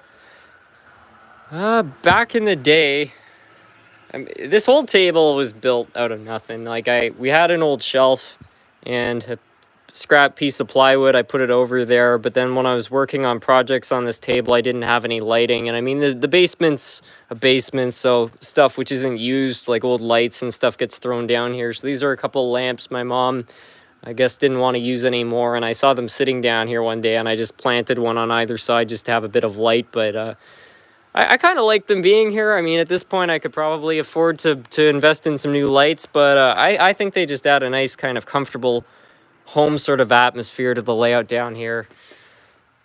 Not a bad light, too. They kind of work well, especially what I usually do is get a spotlight, and then you've got light coming from all four corners, which seems to work pretty well for the recording.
Whoops.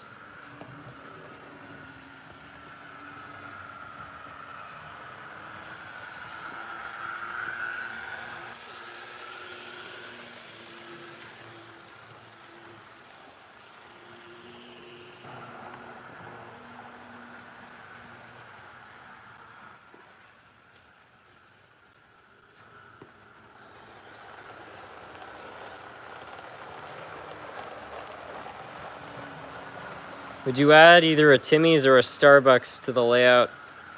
I'd add a Tim Hortons. I like Tim's, a good budget fast food restaurant. Never really been a big fan of Starbucks. I don't think I'd put one of those on my layout.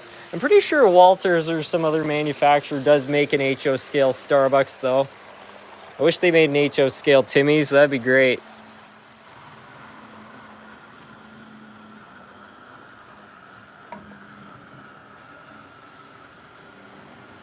How's your week been so far? Ready for the summer heat?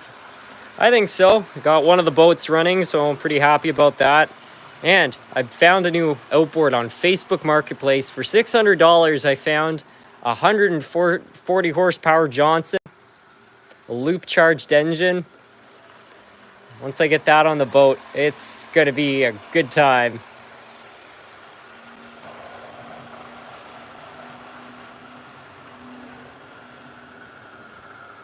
Tim's is poor quality, never made well, overrated. Yeah, I mean, I've been at Tim Hortons and they've screwed up my order countless times, but the thing I like about Tim's is that they're kind of like the last fast food place that actually sell things at decent prices. Like, you know, McDonald's used to be a cheap restaurant. You know, you could go there and they have like the dollar menu and stuff. That's all gone. They're trying to become a luxury restaurant. You can go to Tim's and you can get yourself, you know, a pretty decent meal for not a lot of cash. Definitely a lot cheaper than all the others out there, so. But yeah, are they high quality? Definitely not.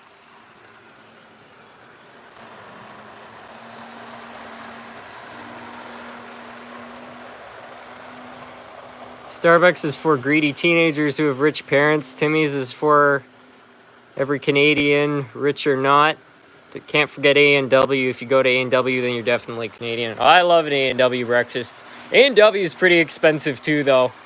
But yeah, those A&W hash browns, they have a good coffee too. I've got a bit of a derailment. Hold on a moment.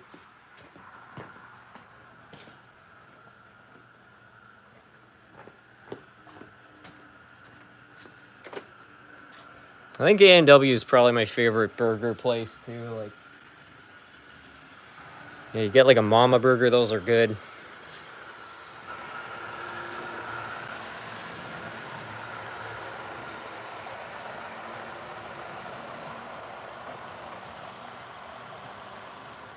Ever heard of Popeyes? Yeah, we have Popeyes here. I've never actually been to one.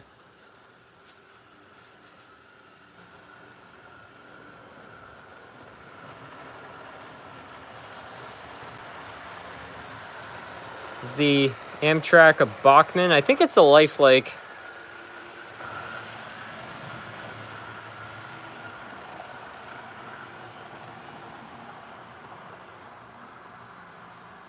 Second cup is the best.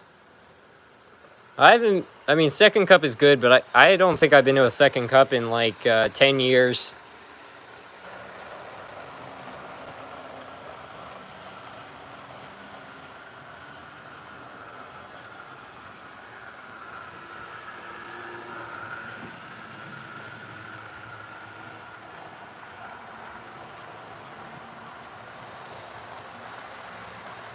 The only cheap fast food place I can think of is the Cookout, if you ever heard of that. I don't think I ever have.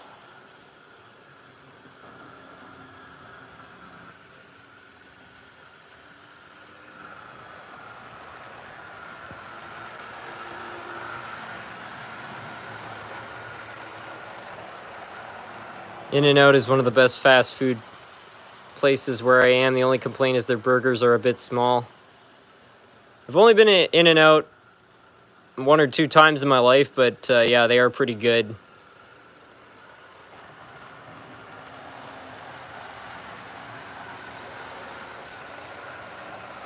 A&W has very decent burgers. I absolutely love their stuff. McDonald's is okay, but I prefer A&W. A&W is more expensive, but higher quality. Yeah, I also find A&W doesn't screw up my order as much as McDonald's.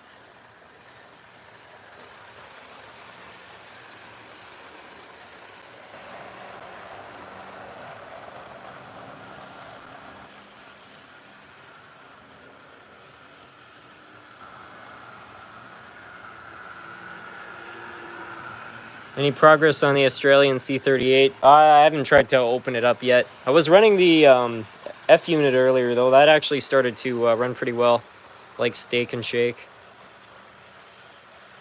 Yeah, somebody was talking about, maybe it was you, somebody was talking about Steak and Shake in a previous live stream, and I've only been there like once or twice. I loved it. Thought it was a great restaurant, but a lot of other people were saying it was kind of junky. I guess the day I went must have been the right one, because, yeah, it was like for $3 you could get like a milkshake, fries, and a burger. It was all pretty tasty, too.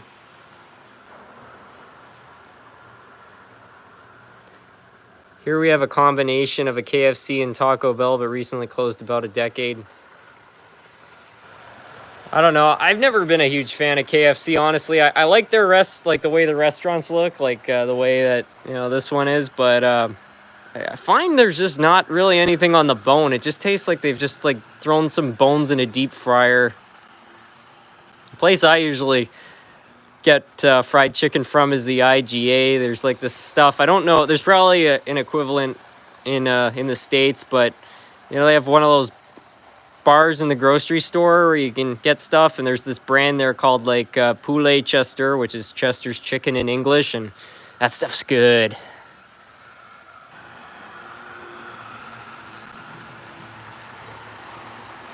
When you go to Wendy's, their burgers are not as expensive as what you get. You get a burger the size of Union Pacific Big Boy 4014. They have insane amounts of sauce, though.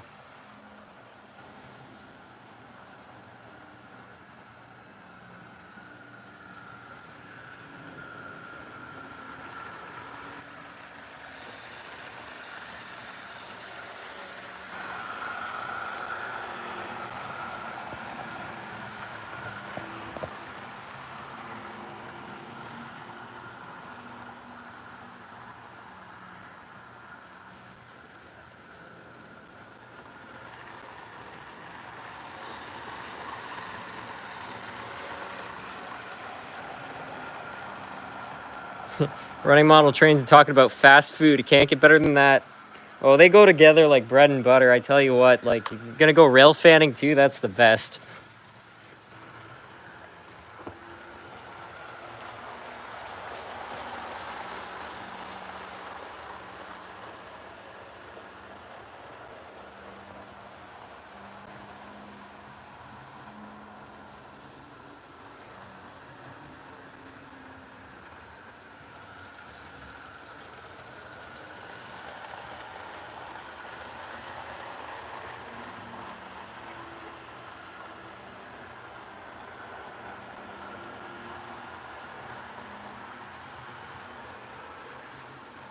We need a Los Pollos Hermanos.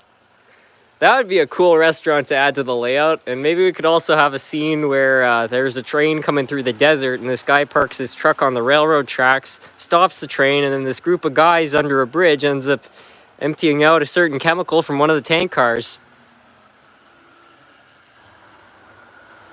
Near my club, there's a really good bagel place. I regularly get some variation of the bagel there. They even have bagels made into pizzas. It's tempting to eat there every time I'm there.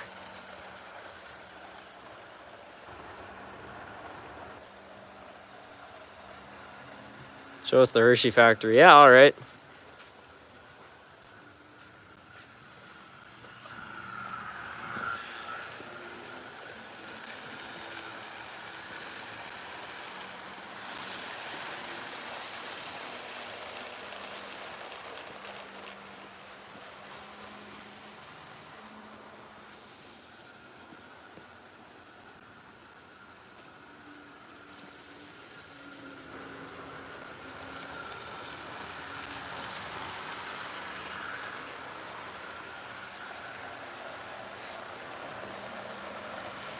How old is your layout? What, 16 this year?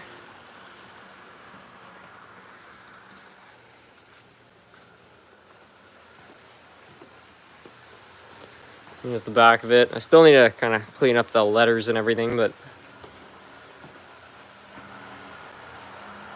it's a project that some said would never be done.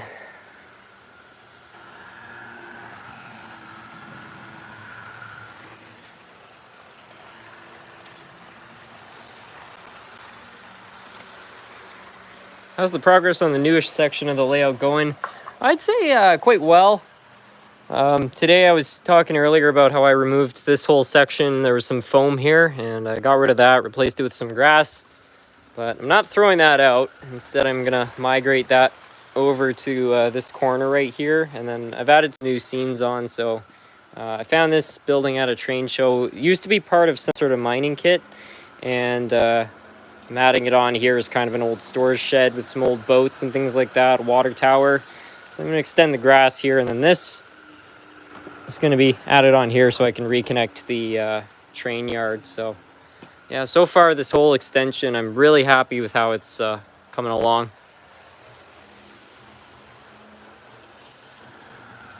They make model trains out of wood. Some of the older model kits from the 40s and 50s were made of wood. I have a few of them. How many old O-scale trains do you have? I've got what is it, a Pacific. I've got the P32 and a Scout. I used to have a couple Marks F units, but I never ran them. Like, I don't think I ran them for 5 years. So last time I was going to a train show, I brought them with me and I ended up giving them away because I was like, I don't know. These things are just going to be sitting around taking up space. I feel like I could put something a little bit more meaningful there.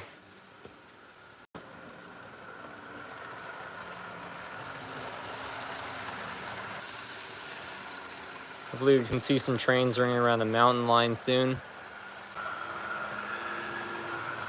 I probably could. Let me, how do I do this? Okay, I've got an idea. I'll do that, and I think I'm gonna call it a night because I'm starting to get kind of tired and I'm slurring my words and stuff. Yeah, I think if I park that there, I throw the switches, I can probably run the Amtrak train off the inner circuit onto the outer one.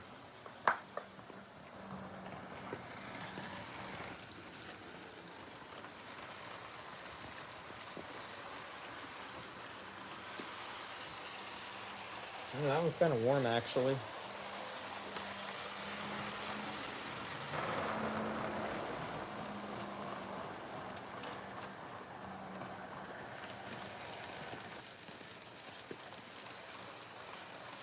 So now what I need to do is throw that switch there.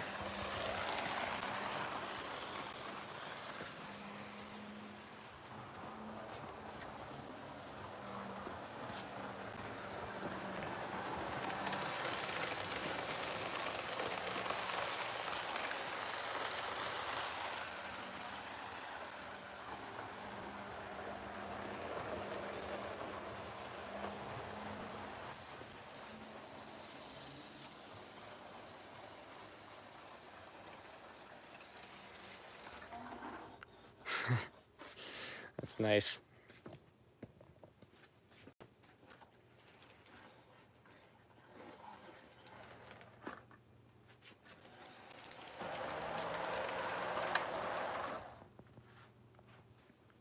Oh, yeah, I forgot to flip the power. Oops. Oh well.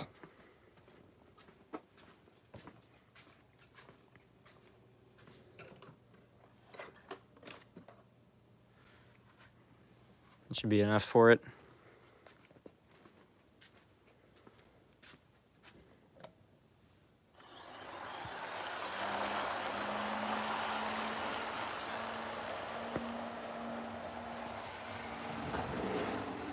Oh man.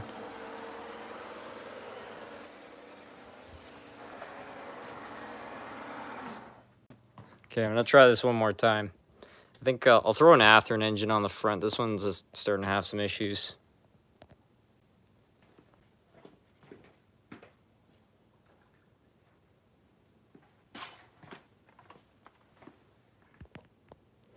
Harrison, have you thought about making some tutorial videos for layouts and rolling stock?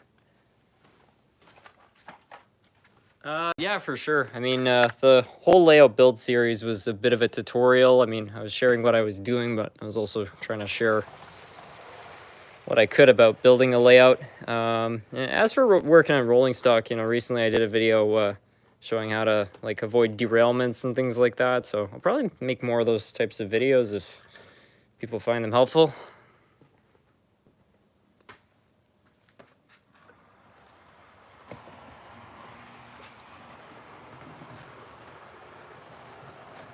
See if this manages to go through without derailing. What are the night costumes for? Oh, they're just really elaborate Halloween decorations.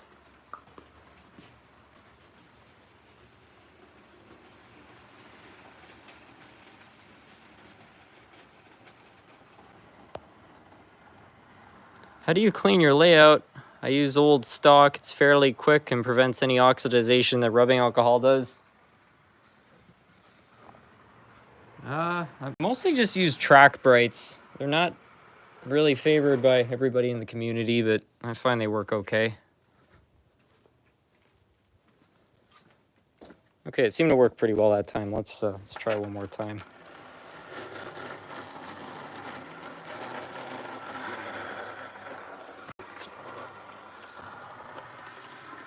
The engine's running away on me.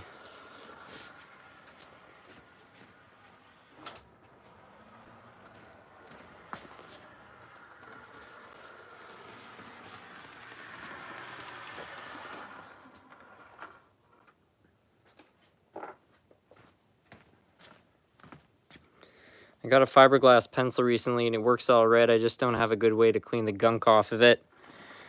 I find the way I usually clean the fiberglass pencils is I just take a piece of paper towel and just rub that against it a little bit, and that usually does a good job.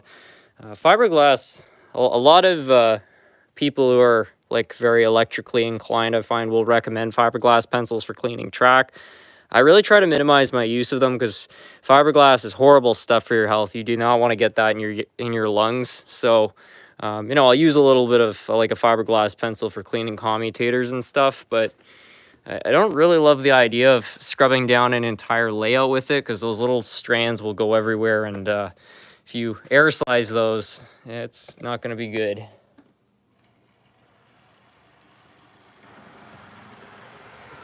Bad couplers. Something's wrong with that coupler.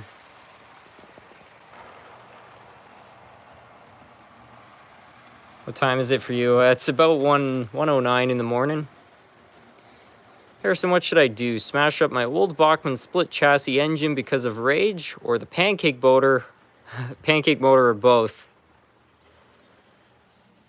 I don't know. What would be a good engine to destroy? Probably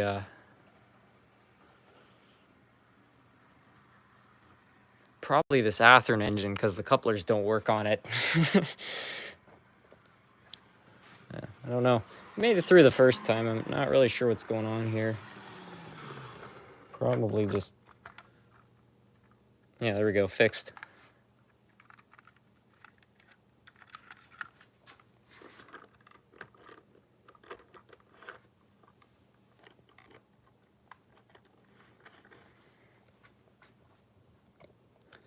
Fiberglass can cause long... Yeah, exactly. Fiberglass is pretty dangerous stuff. I mean, it's okay to use a fiberglass pencil. I even sometimes put a bit of oil on the fiberglass pencil just to make it a little more safe, so that, you know, it's under something, makes it harder to aerosolize the particles. But, you know, what's different is cleaning a little flat surface. But rails are not really flat, you know, they're like a long piece. So I just feel like you're cleaning your track over and over with a fiberglass pencil. It's probably not a good idea.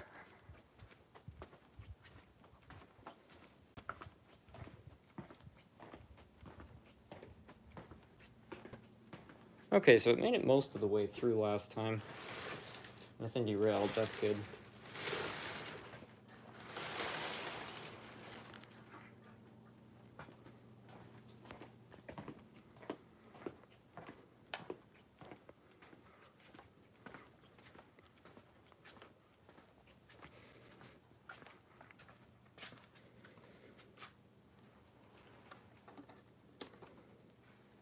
All right, let's see if we can make it one lap, and then I think I'm gonna call it a night.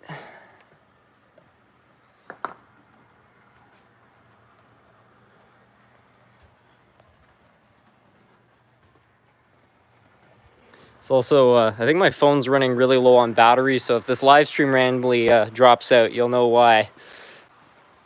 Yeah, let's see if we can catch it going into the tunnel and then popping out on the other side of the layout. And it goes.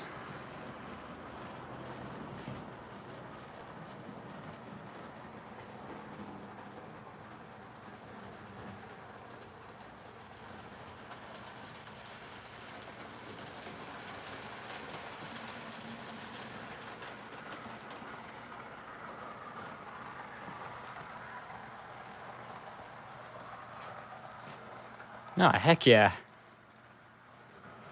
Well, I'm going to watch it one more time. That was just too perfect.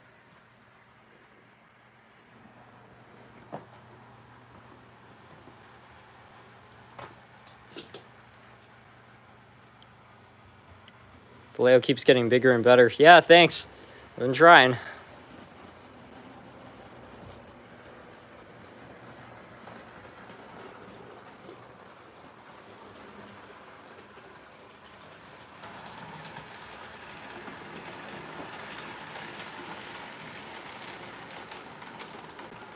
I would have flipped seeing this section as a kid. Like when I was younger, I loved all the layouts that had tunnels and stuff and little like viewing portals and everything. So having one like this with like multi-layers and these like little cutouts so you could actually like see what was going on inside, like, man, this just would have been the best thing.